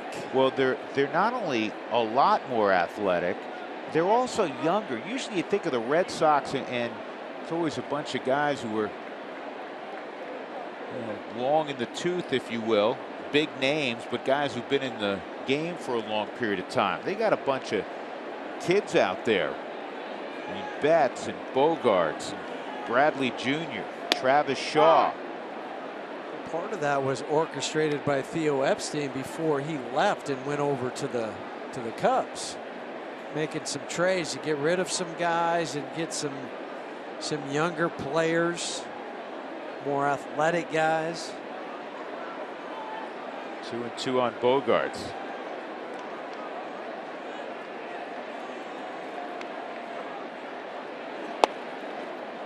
Three and two. A lot more deep counts last couple innings for Chad.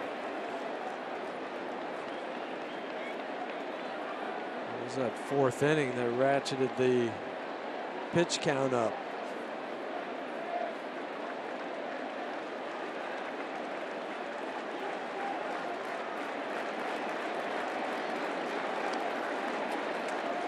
See ya.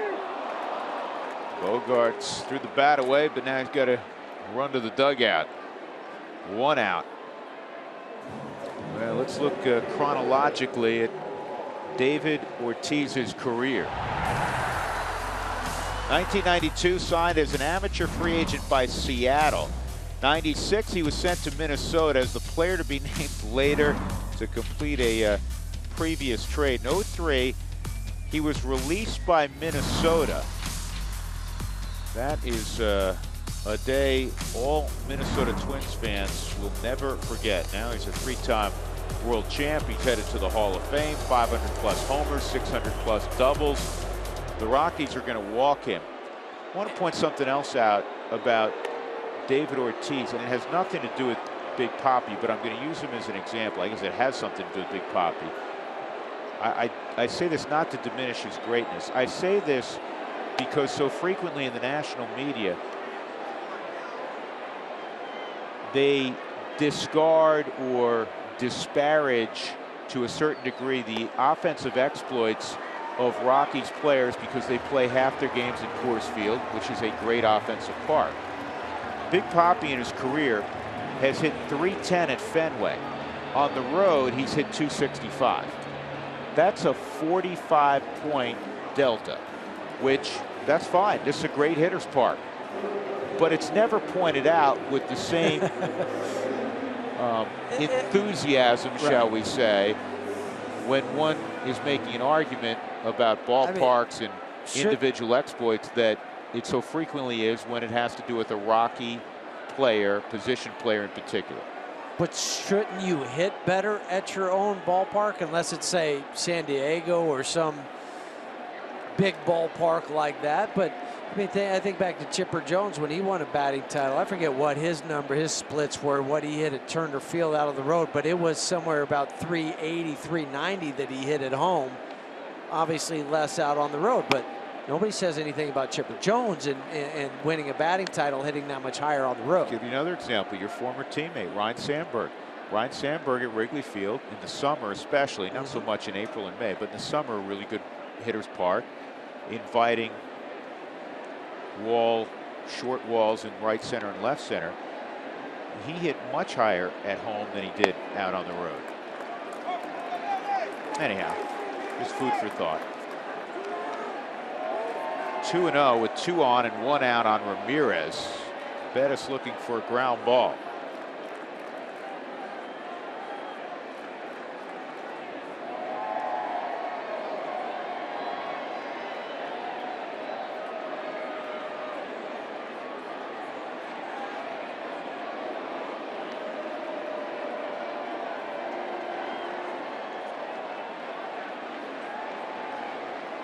I will also add this. Big Papi, the most famous player to be named later in the history of trades in Major League Baseball.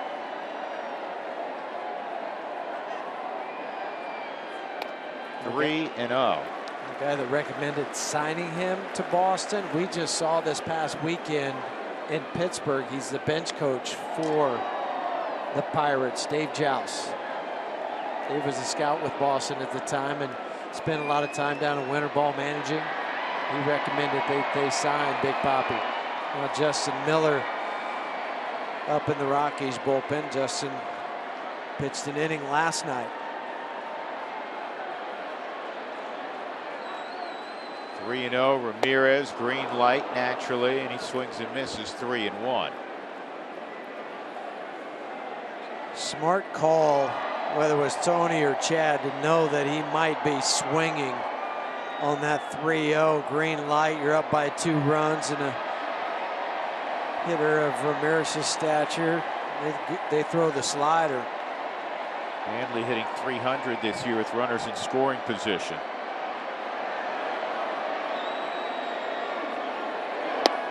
And he goes slider again, and it's 3-2. Former batting champ in the National League, Hanley Ramirez. This is a good pitch. Didn't try to overthrow the slider, just threw it and just finished it. I think that's the key. Finish that slider out in front. Just twist the wrist at the last moment to produce the action. Slider again, Huey? Yeah, well, it went fastball. I was thinking slider though, because he just thrown 2 great ones. And with the back-to-back walks, the bases are loaded.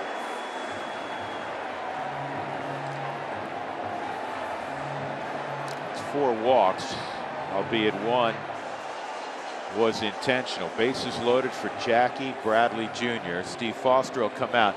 We have to update you on the roster. A couple of moves today to tell you about. Jason Mott, who was picked up in the offseason, signed to a 2-year deal, is healthy, and he was reinstated from the disabled list. Boone Logan has been dealing with some shoulder inflammation. That is backdated for Boone to, I believe, the 18th. That's the last time he appeared. And they hope that Boone will be ready in another 8 days. He has not, again, participated the last week, so he's on the DL.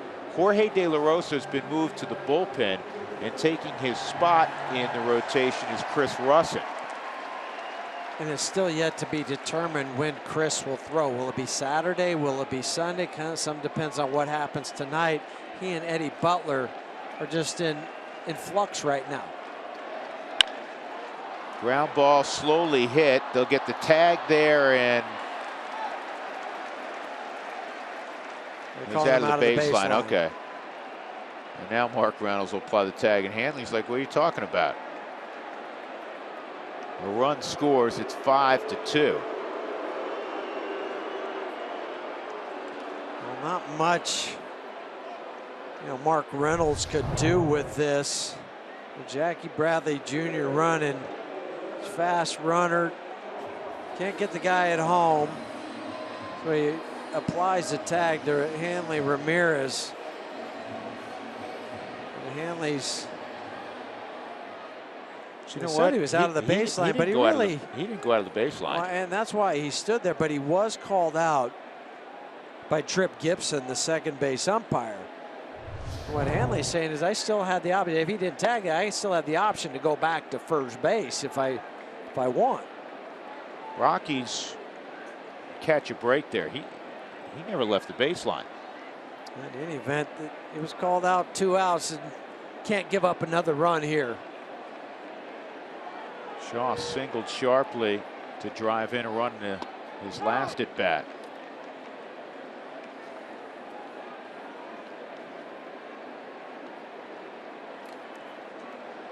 For Jackie Bradley Jr., that's his 30th RBI during this stretch. His 29-game hitting streak.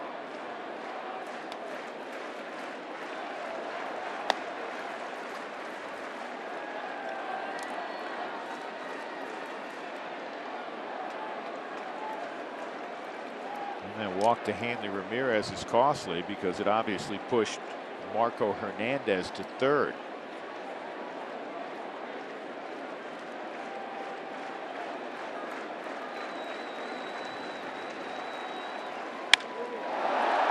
Center field and deep. And playing it off the wall is Blackmon. It got stuck in the wall. Bradley Jr. scores easily on the double to dead center by Shaw. And it's 6-2 Boston. To say this offense is rolling right now would be a grand understatement. And it doesn't matter what pitch you throw. We've seen a curveball hit out. This was a changeup. Tried to turn it over, did not get it there. And for Travis Shaw, who had been hitting .304 with 2 outs and runners in scoring position, increases that and tacks on 2 more RBIs for 3 on the night for Mr. Shaw. Ortiz and Bradley Jr. score 7-2.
It started out well, but the last couple of innings have been rough as Boston has produced 7 runs on 7 hits, 4 walks tonight by Chad. 1 was intentional. And there are 2 outs in the 5th inning. Christian Vasquez will come up against Justin Miller. Justin, an inning worth of work last night, had a walk and a strikeout, 22 pitches thrown. He came in the 7th inning. Chase Young, Jackie Bradley Jr. and Josh Rutledge and Vasquez. So these 2 matched up last night.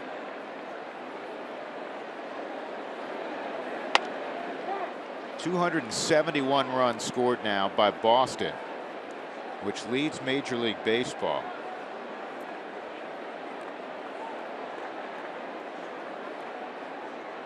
They lead the American League in runs by a ton. Cleveland has scored the 2nd most,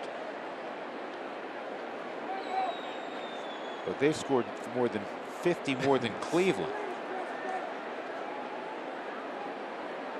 Well, we heard a lot about this offense, coming into this series, about how they can hit, how many runs they've scored.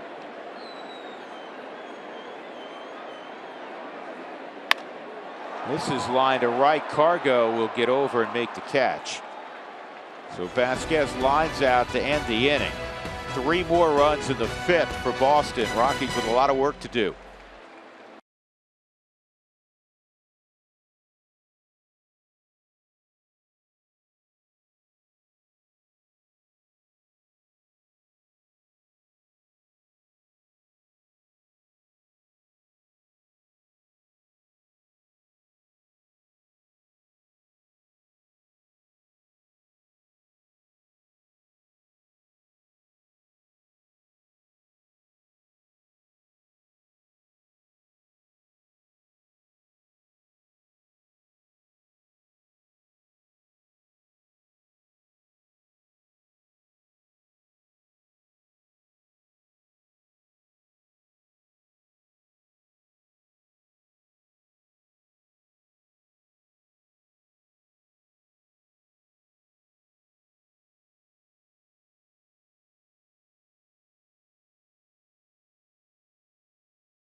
first inning. The Coors Light Cold Hard Facts are brought to you by Clean, Crisp Coors Light.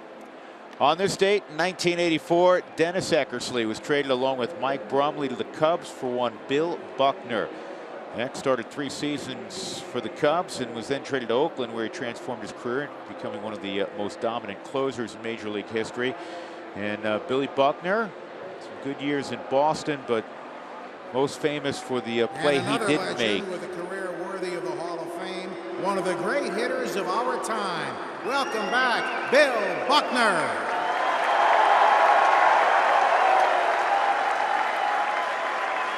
And a really nice ovation for Bill Buckner tonight at Fenway. They honored the 1986 American League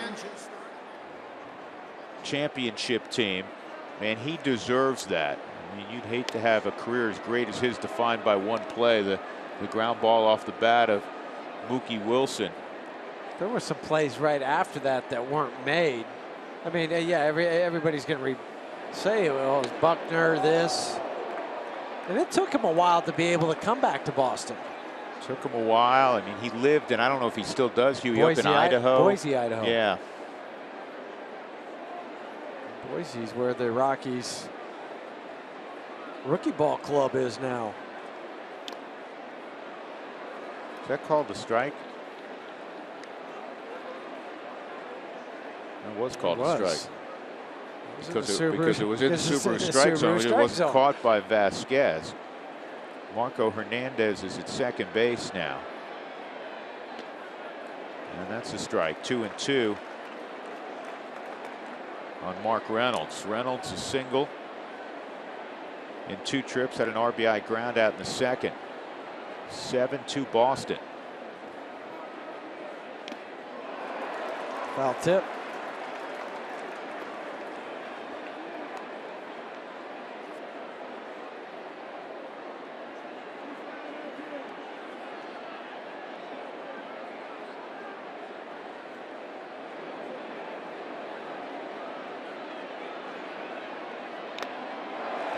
Foul tip, he did hold.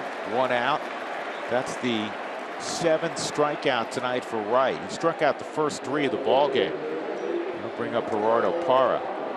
MLB.TV Premium, the #1 live streaming sports service, is now available. Join the millions of subscribers. Watch every out-of-market game live in true HD on over 400 devices. And the reason Pedroia had to leave was been told he has hamstring tightness, so he semi-sprinted off the field. That's almost par for the course for Pedroia. Yeah, that's how he plays, right? So just 2 available players left on John Farrell's bench, Chris Young and Josh Rutledge.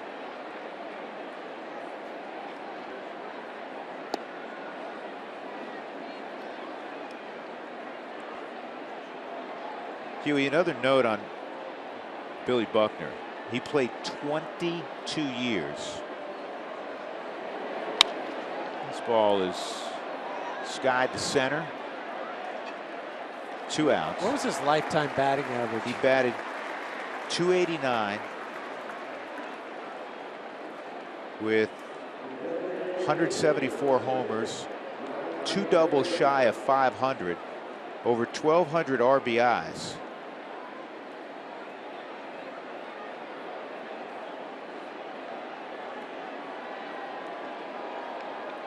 Just even early in his career he ran 250 hits shy of 3,000, was it 27 and some change? He had 2,715 hits.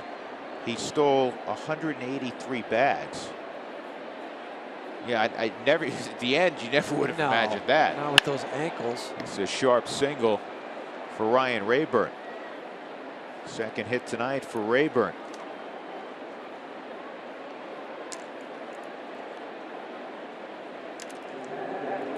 That'll bring up the catcher, Tony Walters, a ground ball to second and also a walk.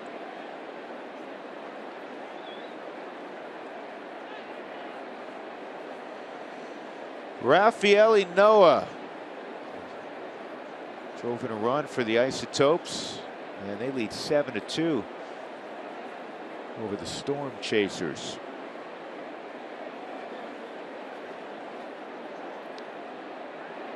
Chasers are Omaha. Used to be the Omaha Royals. Yeah, Storm Chaser sounds much sexier. I was watching some of the weather from the Midwest, the Plain States, the last 24 hours. The Storm Chasers have been out. Yeah. Hope all those folks Stay are safe. doing okay. Bogarts retreats, makes the catch, and the Rockies, other than the base hit by Rayburn, go quietly in the 6th. 7-2 Boston.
Nice conversation with Big Papi after he had a double and he was on second. Papi called him over, wanted to say, kid, I see you. I see you're doing great things. And here's what Trevor Story had to say about those words.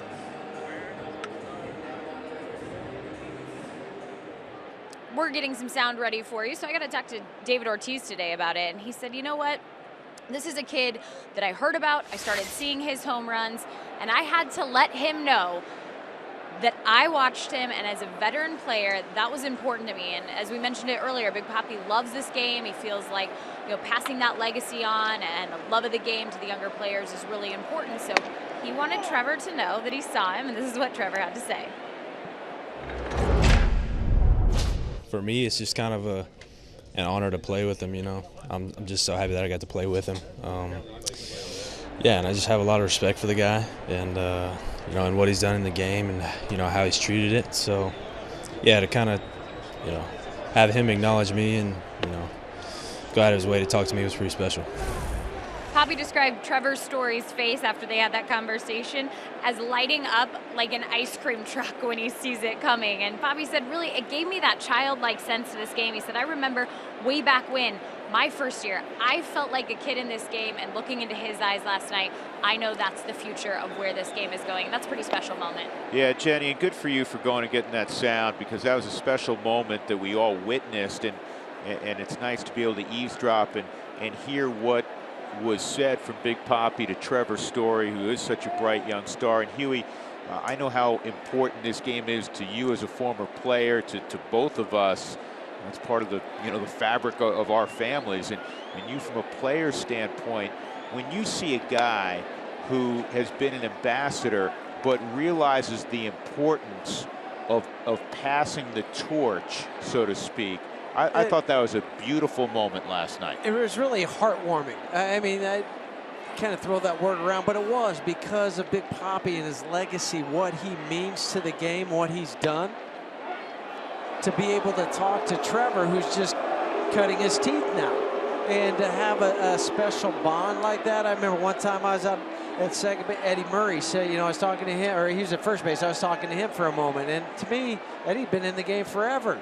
And same sort of thing. Hey, kid, nice job. Way to go. Keep going. And it kind of validates your place in the big leagues. Line drive by Swihart at Nolan, 1 out. And I'm sure a guy like that, especially after a tough night for Trevor, you know, a veteran guy could be on your team, but even from afar, a guy like Big Papi comes by, hey, keep your head up. You know what? We all have nights like that. I mean, think of how much that means and how valuable it is for a young player. And I was thinking about that today when I was writing some notes in my book, because we talk about Bryce Harper. Yeah, he's still a young guy, but Bryce Harper's hitting 184 over his last 27 games. Remember what Walk said last night? We had Larry Walker. He took over our Twitter account on Tuesday night, and we had a lot of fun with Larry. And as great a player as Larry was, it's like Walt Weiss said in the dugout today, whenever I think of the greatest I've seen, I always begin with Walker, because there was nothing he couldn't do, and you played with him growing up in the Expos organization. What did Larry say last night on one of his tweets? He said, the game will humble you. I don't care who you are. I mean, we all recognize how gifted Bryce Harper is. He's got Hall of Fame talent, and he was the MVP of the league last year, and now over a month's period of time, he hasn't hit his body weight. Right, but that's why I wrote it down, because I know some people, oh, damn, Trevor, 0 for 4 last night, 4 strikeouts. You know what? He needs a night off. Well, you know what? This game will do that to you. Boy, those seats are real dangerous there. But for Big Papi to talk to him, just to say, kid, you're doing great. Keep it going. Nolan's 0 for his last 13. There you go. I mean, no matter how much you practice at this game, but it's a nightly, day in and day out. What it is 6 months of torture. That's a perfect way to kind of put a touch on that and say, yep, it is 6 months of torture, but it's all beautiful. Another line drive. This one finds DJ LeMahieu. So Mookie Betts is 0 for 4. And that'll bring up Marco Hernandez for the first time. So it's a place of Dustin Pedroia, who doubled down the third base line and then immediately came out. He wasn't limping. We described it. He kind of jogged off the field. He's been dealing evidently with some hamstring tightness. So the 23-year-old Hernandez gets his first AB of the night. They were aware of that, I'm sure, because it didn't take, once he got to second, I mean, Hernandez almost was following him into second base out of the dugout. Got to wait until that play was over, and then they just changed positions like handing off the baton.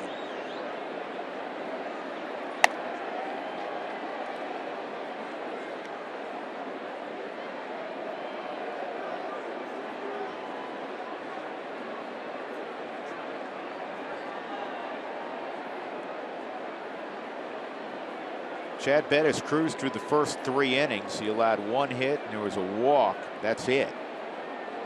But then a problem arose in the 4th inning. Leadoff homer by Bogaerts.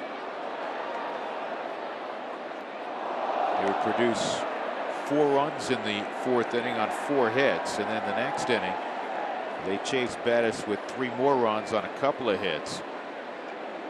So Chad, in his shortest outing of the year, 4 2/3, 7 runs, 7 hits, 4 walks, 1 intentional, and just a pair of strikeouts.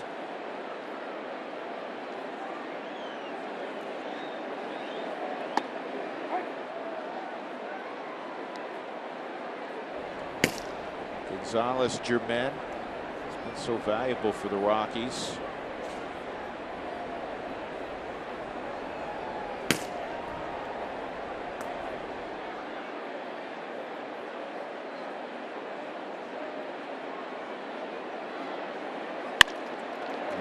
Base hit up the middle for Marco Hernandez.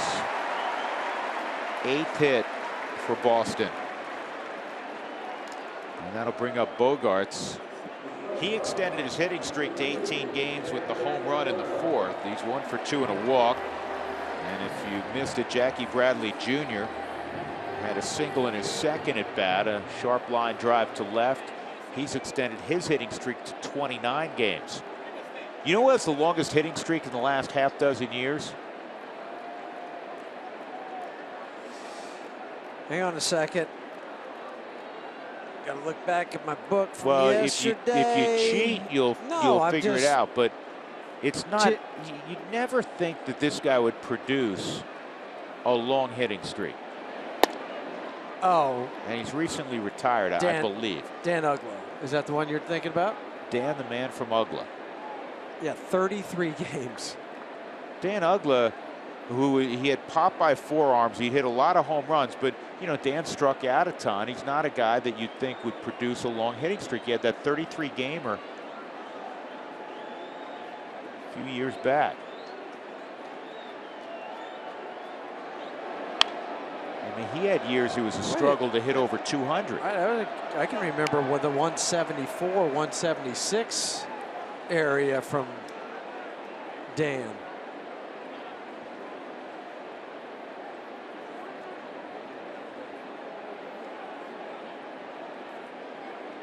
Maybe the strongest second baseman I've ever seen, though. Rule 5 pick.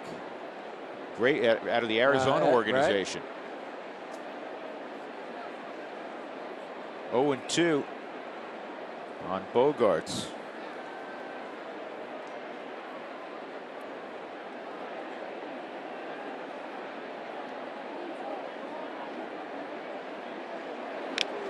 Yeah, last year, he played 67 games with Washington, hit 183. The year before, he hit 162 with Atlanta. The year before, he hit 179 with Atlanta. That was the year I was. He had 220 in 2012. Now, he had 5 straight years he had 30-plus home runs. Career 241 hitter.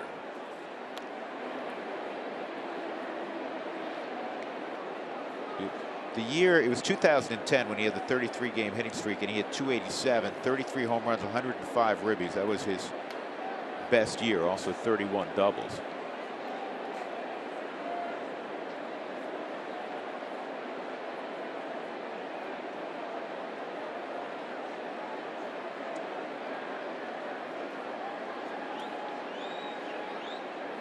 Oh, and 2. Swung on and missed. Miller strikes out Bogaerts. Hernandez left at first. We'll go to the 7th inning. Rockies down a 5 spot.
Thomas in the 7th to lead it off, 9-1-2, and Wright is still out there, still throwing the flutter ball up there. Been a couple changes in this game. from Boston. Hannigan, because of illness, was replaced a couple innings ago by Vasquez. And then because of a tight hamstring, Dustin Pedroia left an inning and a half ago, and Marco Hernandez is at second. But the Rockies have not been able to do much with Stephen Wright. That's a strike. 5 ground outs for Wright, 6 flyouts, 6 strikeouts.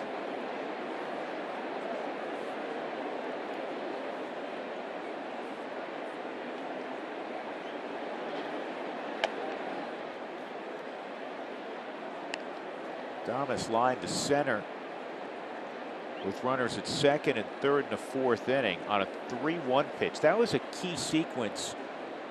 Rockies were up 2-0 at that point, a chance to extend it to 4, and they got a quality at bat from Adames, a good swing. He hit that well. Hit the fastball right on the button, 82 miles an hour, lined out. Nothing else he could do. Sometimes that's all you can control as a hitter, is to put a good swing on a pitch. Sometimes you can control where it goes, other times not so much. This is going to be close at first. Out. Good recovery by Wright. That was an athletic play by Stephen Wright.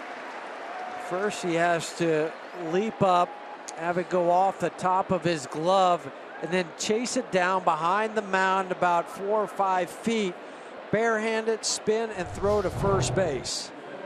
So Adames tops the knuckler off the glove. Look how quickly he pounced on that and then made the strike to first base. How many times have you seen a pitcher whirl and then hurl that one into the stands?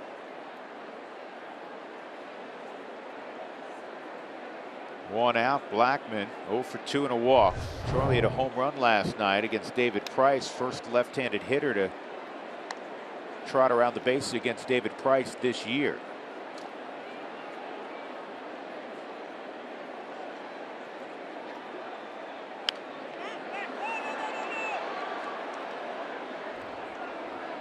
Fans, you want to ask about the Memorial Day weekend Super Suite special. It's available this Friday through Sunday in Super Suites 1 through 6. Call 303 Rockies for more information. Your Memorial Day Super Suites.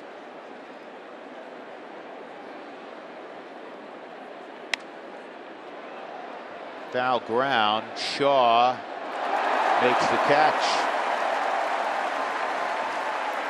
Not a lot of foul territory. Shaw knew the wall was coming up, but he got there. The advantages of playing at your home ballpark. Knows that wall comes up quickly and then reaches at the right time to snag it on the Subaru Supermo at the end of his glove. And then make sure he secures it before going into the wall. DJ, a single his last time up. He's 1 for 3. The Rockies tonight with 6 hits. Cargo a couple. Mark Reynolds has a base hit. A couple hits for Rayburn.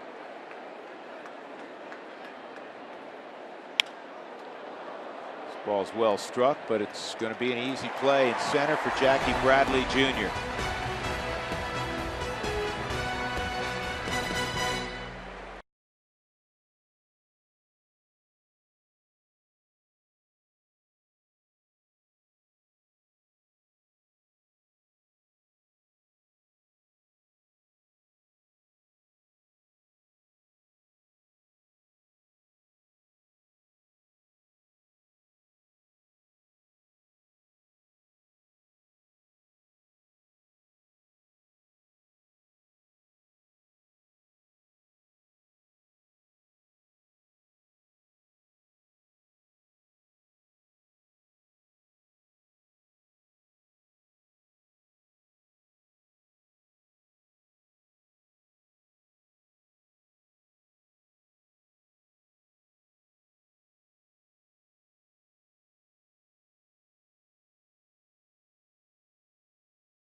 Cooney Lexus look back.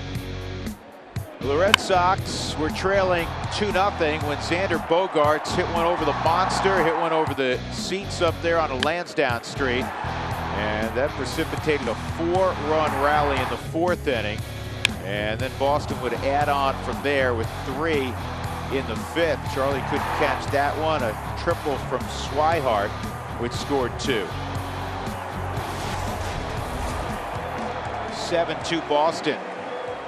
They've out-hit the Rockies 8-6. We go to the bottom of the 7th inning. Crowd of buzz because Big Papi is leading off, and on the mound for the Rockies, making his Colorado Rockies debut, is Jason Mott. It's been a long time coming from Jason. Shut down at the end of spring training and then just worked his way back. And now he's stepping out on the hill for the first time. First pitch to Big Papi, strike 1, 95 miles an hour.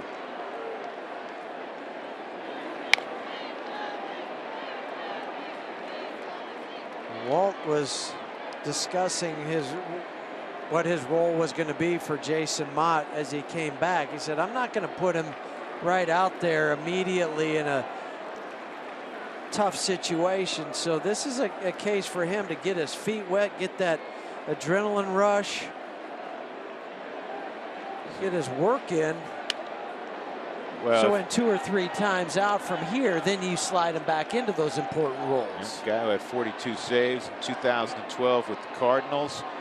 Then he had Tommy John last year with the Cubs. He was 8-1 out of the pen.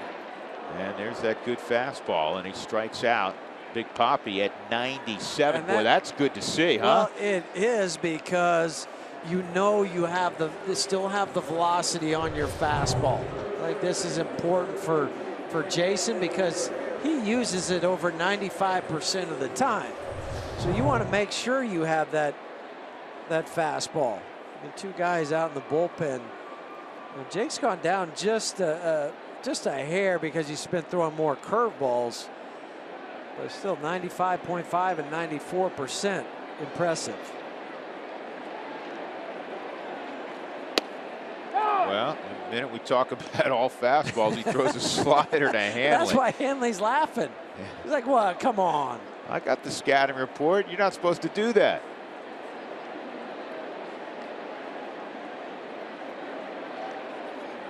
Another slider, and it's slowly hit to Nolan. How about that with a bare hand?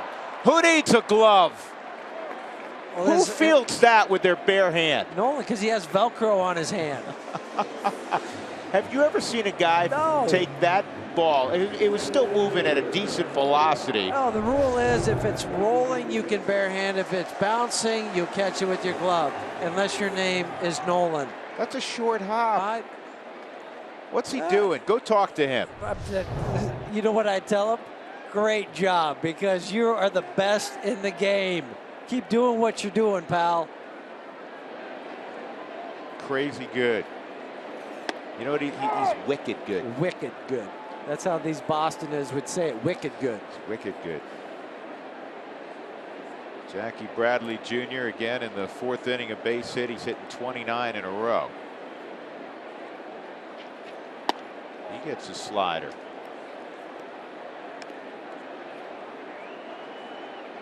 Right, the back door on the Subaru Subaru strike zone.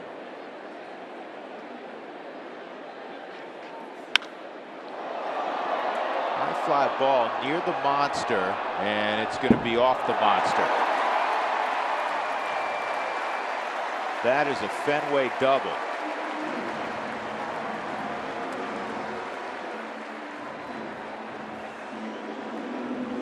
That's one of those balls that's an out at virtually every other park in baseball.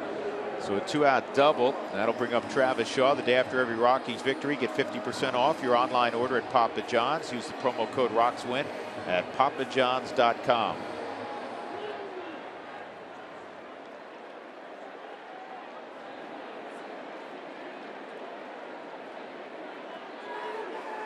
Jackie Bradley Jr. was a first-round pick, but he was renowned more for his defense. Turned into a pretty good offensive player, huh? A chance to just say hi to him, introduce myself during the batting cage today. What a gracious guy he great is. kid. Great kid. And I asked if, his dad was a baseball player. His dad was a basketball player in college, Fayetteville State.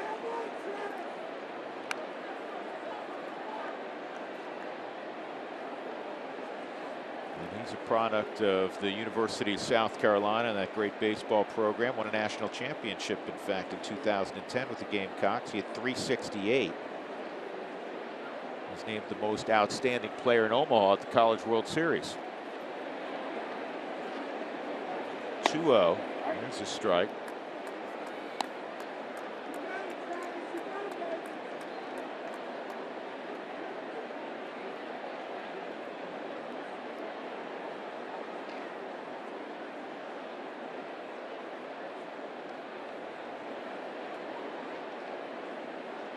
Tommy Lane, the left-hander, one of two that they have in their bullpen, is up. And Tommy Lane throws really hard. Well, 110 pitches for Stephen Wright. His season and career high this year, 118. So Lane will have next inning.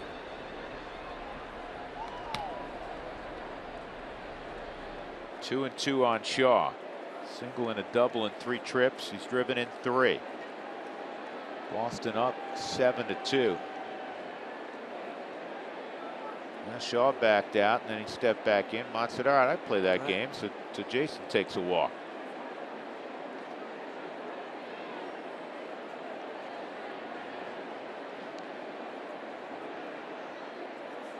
And he blew him away with that fastball at 96. So Jason Mott, a nice return to good health. Flashing 96-97 with the heater.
Colorado Rockies baseball on Root Sports is brought to you by Southwest Airlines. Book your low fare now at southwest.com.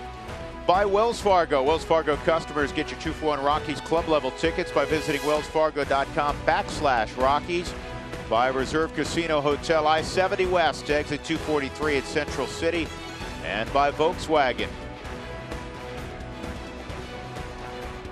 Boston trailed 2-0. They have a 7-2 lead. It's getting late. Top of the 8th inning. The Rockies just 6 outs left to work with offensively. And despite the fact that Tommy Lane was warming up, it remains Stephen Wright in the ball game, at least for Nolan Arenado. Nolan just got a pat on the back from Christian Vasquez. Obviously, I have no idea what he said. I'm guessing it had to do with that play he just made. Why not? Nolan, he's averaging almost 2.5 assists per game, leading the major leagues. He did last year also, Huey, which is a great indicator of a guy who gets to, when you add that up over the course of the season, he's getting to more balls than anybody else who plays the position. It's not just good luck. No, it's positioning, it's instincts, first step quickness, anticipation. This is almost a precursor to tomorrow. I want to ask you, Huey, on the days that you faced knuckleballers, the old line is, to put you in a slump for a week, that sort of thing. Did you find it had a lasting effect the next day? No, because it's so unique that the next day it's more normal. You feel good when you go back, even for batting practice. Because I know these guys were thinking about it when they left the park this morning, or last night when they got to the park this morning, when they woke up. We're going to face a knuckleballer. But then tomorrow it's back to the old routine.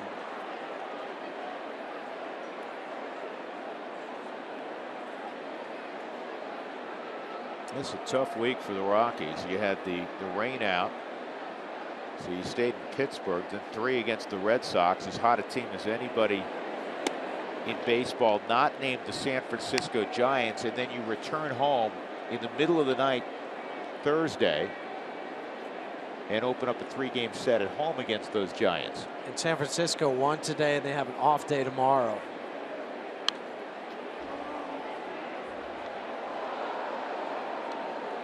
But you know what? At the end of the day, nobody cares. No, nobody feels sorry for you. You got to figure out a way. Yep. Got to figure out a way. Rockies will play 27 straight days. 2-2 count on Nolan. And base hit. So that snaps an offer for Nolan. For his last 14 before that knock. And with Cargo coming up, that will be all for Stephen Wright. I didn't even get any of my Stephen Wright jokes. Nope, wasn't that kind of night. No. Standing O for Wright, 7-2 Boston.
Stephen Wright, who came in with the 6th lowest ERA in the American League, didn't hurt his ERA tonight. In 117 pitches, he, at least so far, he is responsible for Arenado at first, but 2 runs, only 1 earned at 7+. A couple of walks, 7 strikeouts. He is hard to hit.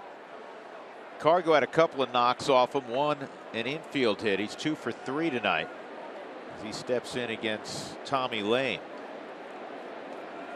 So the first pitch from Lane's going to seem like 600 miles an hour. After the knuckleballer? Now Cargo drives this ball to left center field. This is going to hit off the monster, and it kicks right to Jackie Bradley Jr. Throw to second. Out at second base. You talk about a home field advantage. That was played perfectly by Bradley.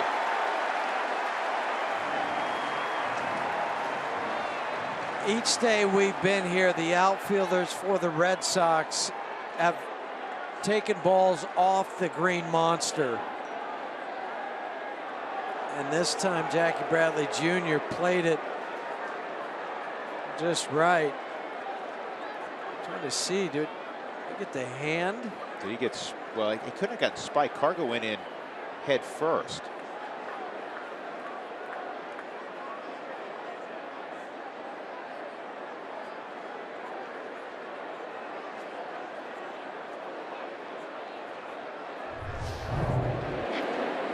And you can't, listen, you're down by 5 runs. You don't, I don't fault Cargo here. This is a ball, this, you have to, this has got to be a double, right? But see how he jumped up and then on the throw. Does he swim tag this or his swim move? You know, Cargo did, but I don't think he ever touched the bag with that left hand. No. And then it's the right hand that is hurt on the dive of Cargo. And Bogaerts comes up shaking the, looks like the, oh, it's the thumb. Yeah, he cut it. He bent the nail back.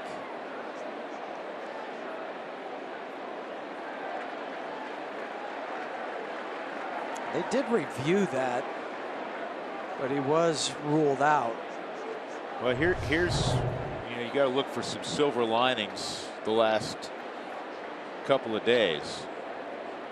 The silver linings, this guy's starting to heat up again. Yeah, I mean, that's vintage Cargo. He stayed behind the baseball, Huey, and every once in a while the green monster give it, as we saw with Jackie Bradley Jr., and take it away. That ball at home may be a home run. Worst case, it's going to hit off the wall, but it's not going to careen back as far as it did off the green monster. And then when it did, Jackie Bradley Jr. is only throwing it about 125 feet away from second base. Exactly. So he's going to come out. Is he going to come out? No, he's staying in. I'm in. sorry. I'm looking over at. Trainer was talking to Hanley Ramirez for a moment. So he does stay in. 1 out. Nolan at third. A single for Cargo. And he's out 8-6. An outfield assist for Jackie Bradley Jr. Here's Mark Reynolds. Mark an RBI in the second and a base hit in the fourth. And that'll get a run home.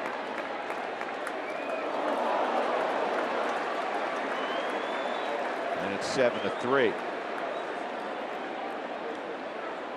That run will be added to Stephen Wright. So it's 3/2. Book closed on Wright. 3 runs, 2 earned, and 7+ for Wright.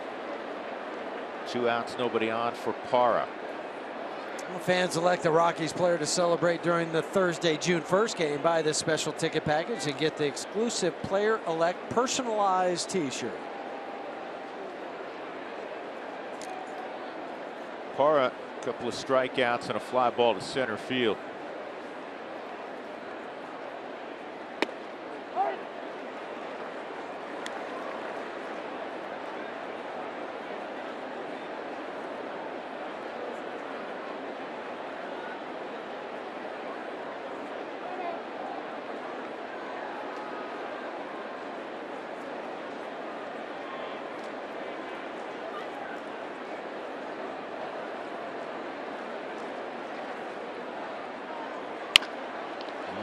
On the ground to Hernandez, and that's all for the Rockies. They had a couple of hits. They do get a run.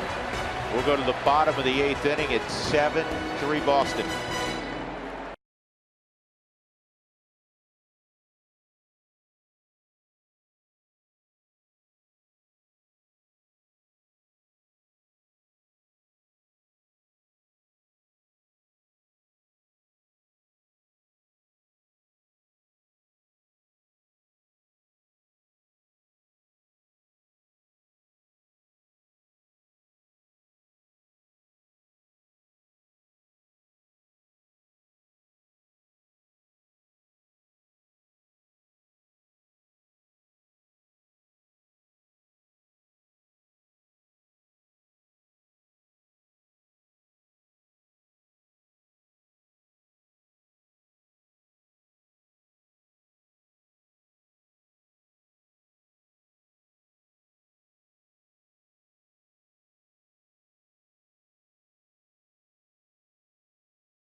wants tacos. Fans follow @RootsSports_RM on Twitter to receive alerts for the Rockies taco special when the Rockies score 7 or more runs. It is a Fenway tradition. You can hear in the background the crowd singing Sweet Caroline. That's And Neil Diamond. And you asked me earlier, Neil Diamond, Billy, I point that out for you. That's your era. Okay, we're going to go there. I got it. Sweet Caroline or Brooklyn Roads? Brooklyn Roads. Good song. Yeah. Sweet Caroline's pretty good, though. And now Chad Qualls following up Jason Mott. Good to see Jason back out there. I know this is Chad, but Jason, last appearance in the Major League was August 23rd of last year. Now it's going to be followed up by Chad Qualls, who pitched last night. Inning, gave up a run, but it was unearned. Couple hits, a walk, and a strikeout. These are the two guys acquired by the Rockies to bolster their bullpen in the offseason. They've been complemented by a couple of terrific young arms in Castro and Estevez.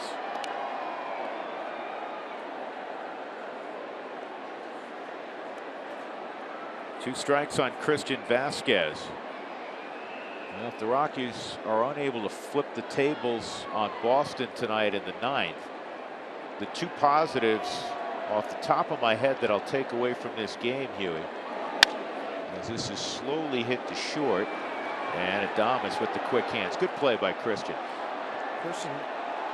What I'll take away is Cargo with his first 3-hit ball game in the month of May, and Jason Mott in his return throwing 96, 97, a couple of punch outs in a strong inning. And for Cargo, that last ball is kind of vintage Cargo again. So, and he had one last night. That's right. He had the triple to center field last 3-hit game, April 30th. So Cargo starting to reap some of the rewards of all the hard work that he's been putting in the cage. Blake Swihart, 2-run triple back in the 4th inning. Last time up, he lined to 3rd. But then Jason Mott, there's 14 pitches for him, 10 strikes. It looked like Jason Mott. That's what it looked like. Yes, it did. You've always seen him from afar. Boy, this thing is lathered to deep center field. This is out there in Triples Alley. Swihart has his 2nd triple of the night.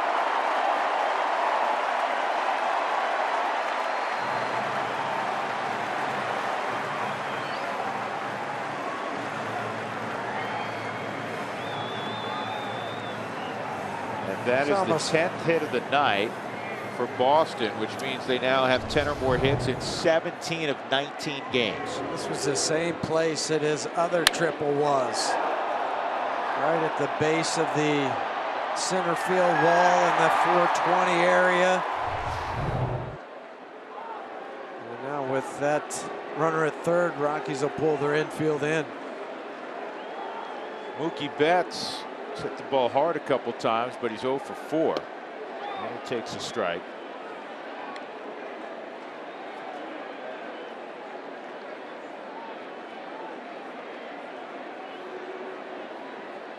Betts 9 home runs, 34 driven in, most of any leadoff hitter in baseball.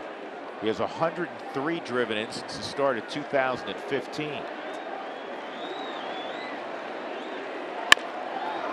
Going to drive in another right here. Bouncer into left. Single and another ribby for Mookie Betts. 8-3 Bo Sox.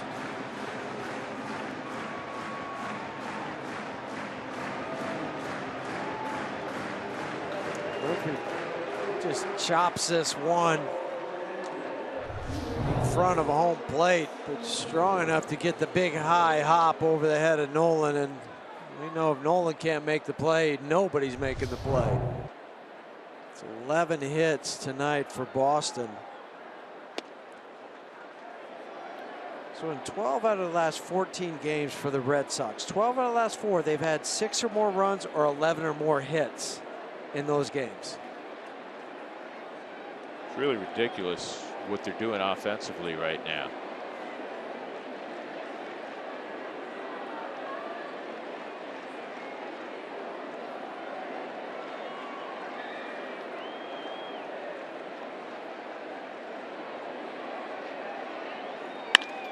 And that's a base hit up the middle. Hernandez comes on. He's 2 for 2. Going first to third is Betts.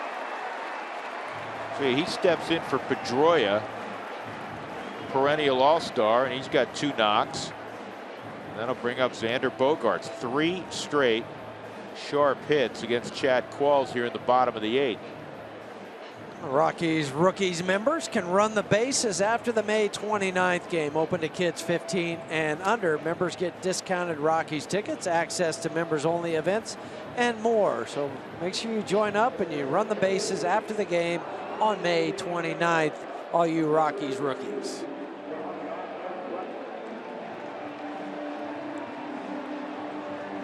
Yeah, Bogaerts has been called back with the finger. We're going to give him the rest of the night off, and Josh Rutledge will pinch hit. Rutt started last night at third base for John Farrell's team.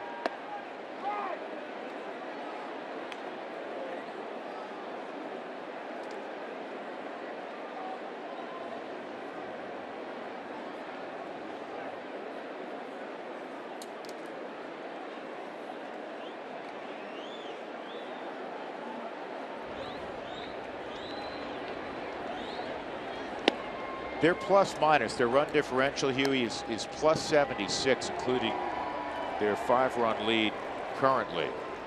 That's second best in baseball. The Cubs entered play today plus 118. The Cubs are playing at a different level. And quite frankly, right now, Boston's playing at a different level than everybody else in the sport. That is a foul ball. Not popular here at Fenway, but Jerry Lane indicated quickly.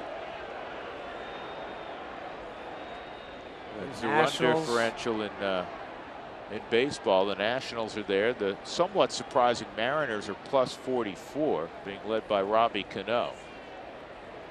Cardinals, new manager, Scott Service. Yep. Robbie's having a heck of a year for Seattle. Yes, he is. Washington leading their division. Seattle leading their division. Boston leading this division. So it's no secret. You get that run differential. Rutledge strikes out. That's the second out. And here comes Big Papi.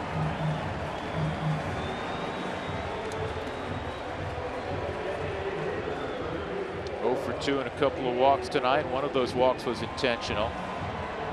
Papi last night a season high 4 RBIs.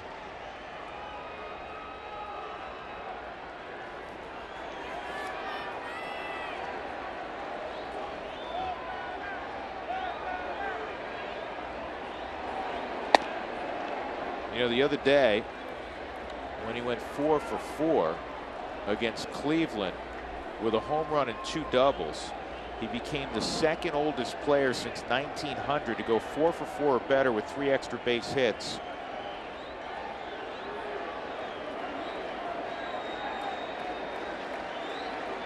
Rick Farrell back in 1947, playing for the Washington Senators at Fenway, had a similar day. He was older by a little more than a year.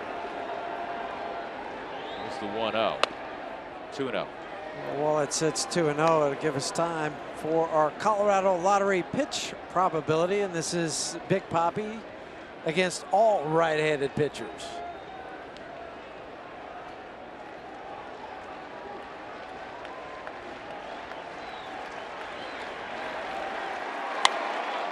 So you want to know truly how popular Big Papi is. Yes, I do. Tell me. Well, in 2013, Big Papi finished 3rd in the Boston mayoral election with 560 write-in votes. Told you he's popular. I know. He may be our next president. Start with mayor here in Boston. 3-1.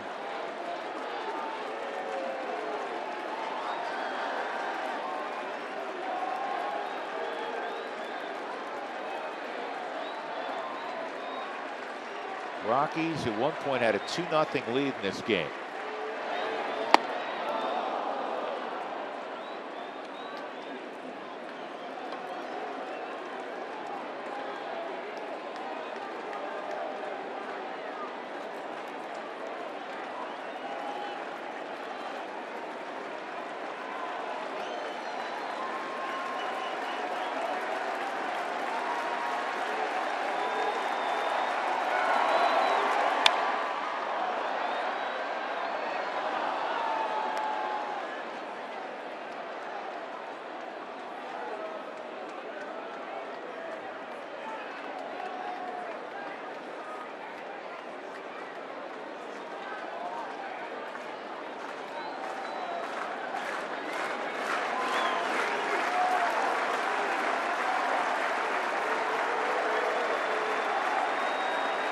Ball's ready. Here's another 3-2. And that is a fair ball.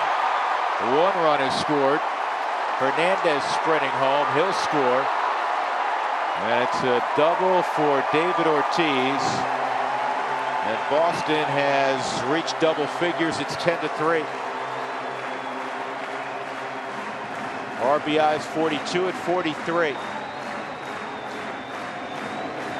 Big Papi fouled off 2 pitches prior, off to the left.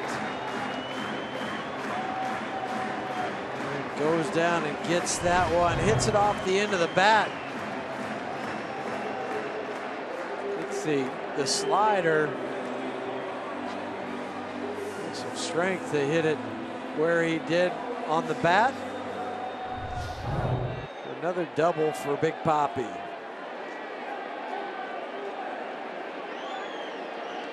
Hanley Ramirez now, his 5th plate appearance. 0 for 3 and a walk. Tied with Paul Molitor, the manager of the Minnesota Twins. 605 doubles.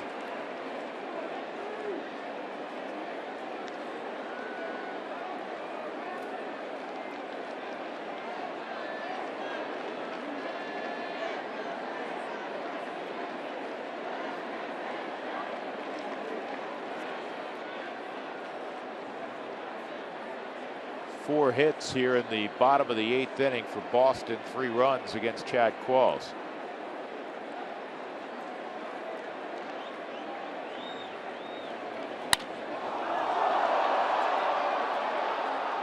That is playable for Parra. That'll end the inning. Papi drives in a couple with the double. Also an RBI single for Mookie Betts.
Brought to you by Southwest Airlines. Book your low fare now at southwest.com.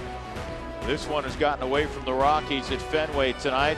The Rockies had a 2-0 lead. Going to the 9th, it's 10-3 Boston. The hottest offense in baseball. And with that, we check in with the boys in our Denver studios. Here's Mark and Ryan.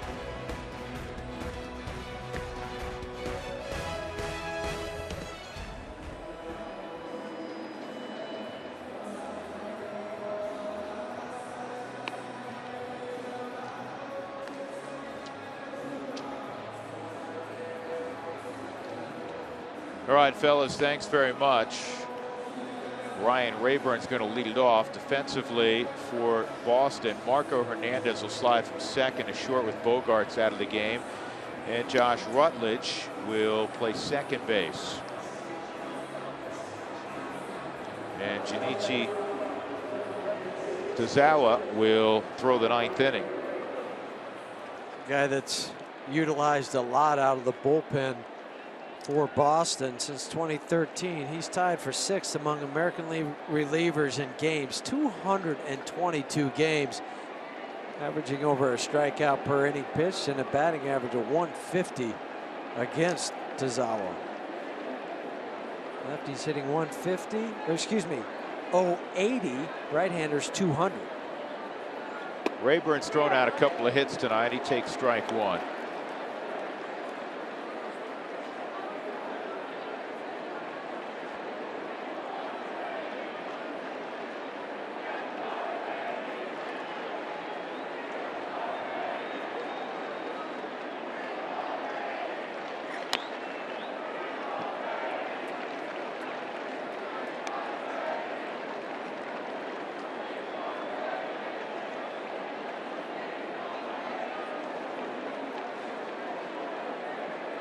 Two strikes on Rayburn.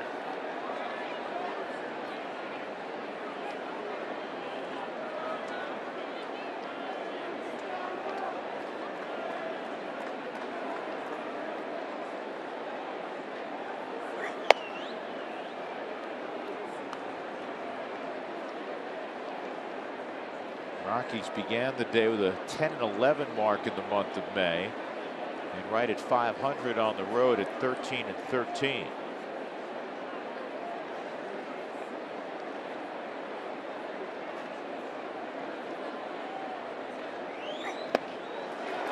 And a strikeout of Rayburn.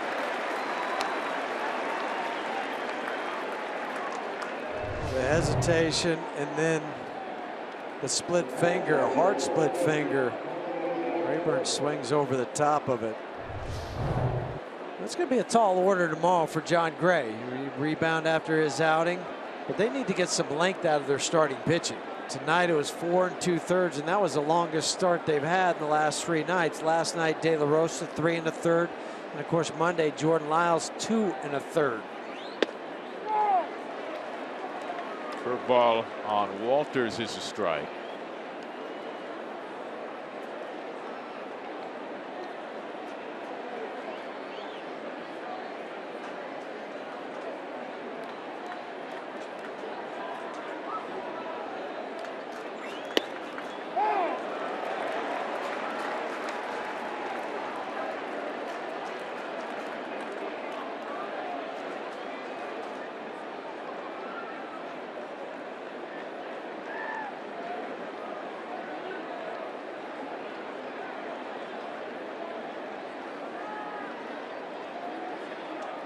Tony walked back in the 4th, 0 for 2.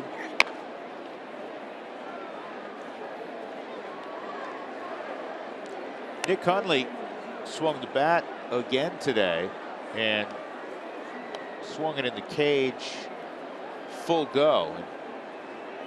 Pain-free, trying to come off the oblique strain. So let's try to map something out for when he'll go out. Let's see how he feels tomorrow morning when he wakes up after the batting practice today and going all out with that. Yeah, I mean, Nick has been in and out of the lineup, unfortunately. You're talking about your starting catcher, you're talking about a team leader, you're talking about a guy who lengthens your lineup with his extra base hit ability. Guy who hit .301 last year.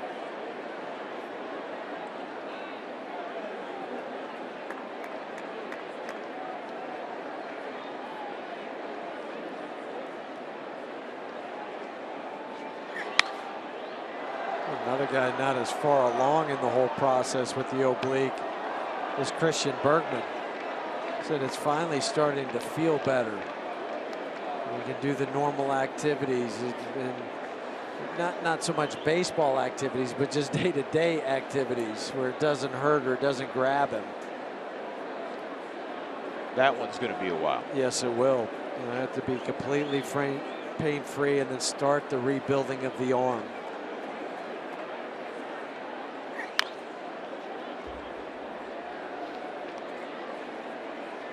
Zawa works ahead 1-2 on Walters with 1 out in the ninth.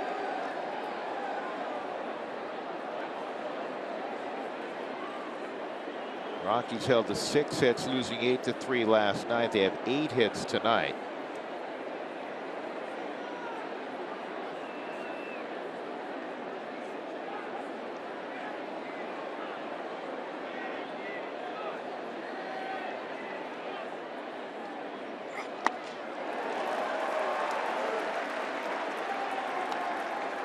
Two gone.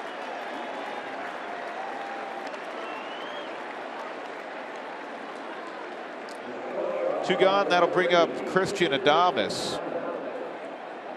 Ground out, line out, and he hit a hard comebacker that went off the glove of Stephen Wright behind the mound, and Wright scrambled to and fired to first just in time to get Adames. It was a very good defensive play by Wright.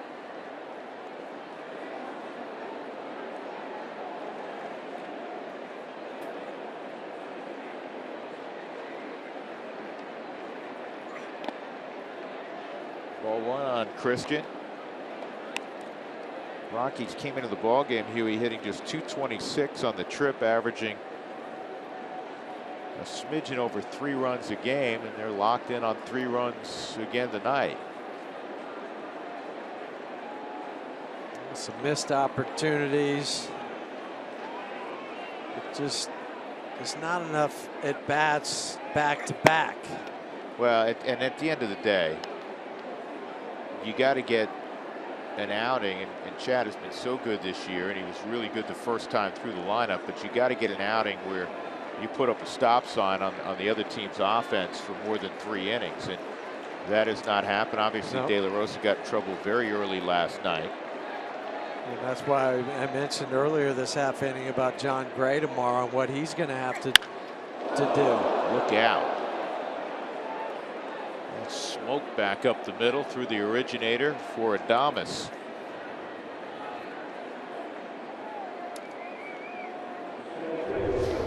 Christian had that long home run in Pittsburgh.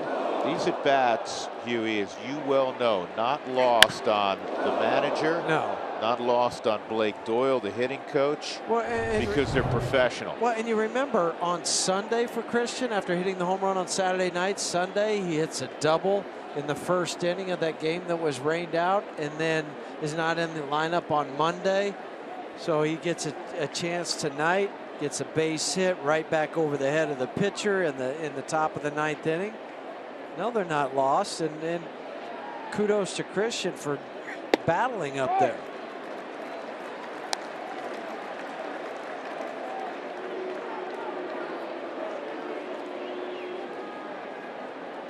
Oh, and 1 on Charlie. 0 for 3 and a walk.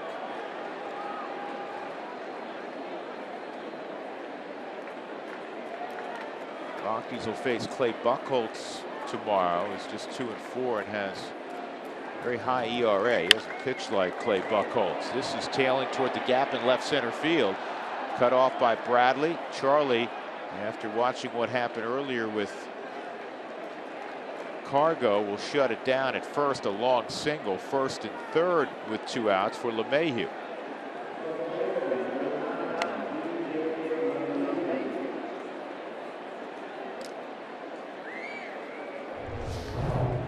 Charlie taking what Tazawa gives him, and that was a fastball slicing away from Jackie Bradley Jr. Smart, you're down by 7. Couple outs, don't run into that final one. He'd put on the brakes.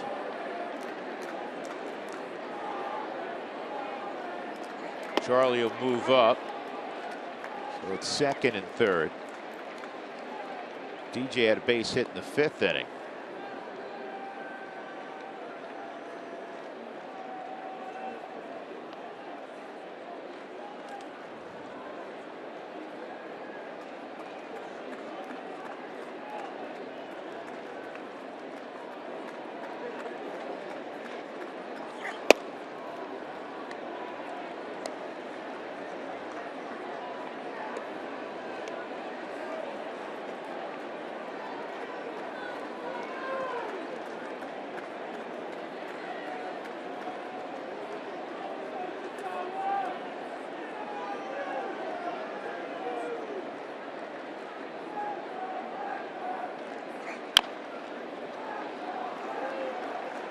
Ball and 2 strikes.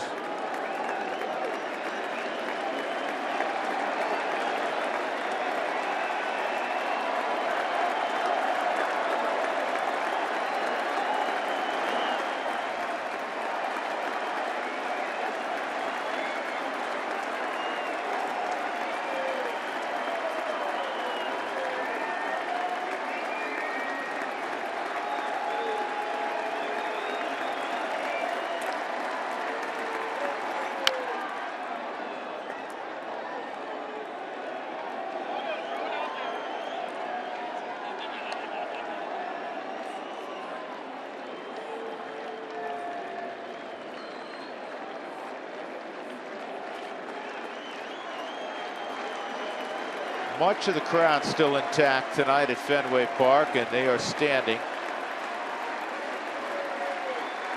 Let him sit down for a couple more batters. DJ, throw a knockout there, drive in 2 runs.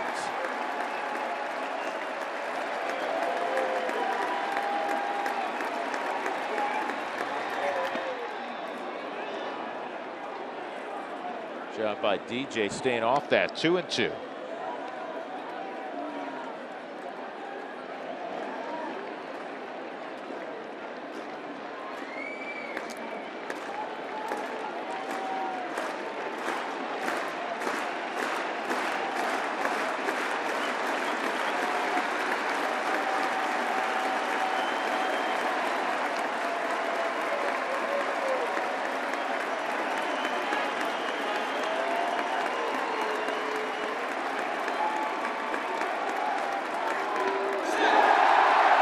Swung on and missed, and that is the ball game.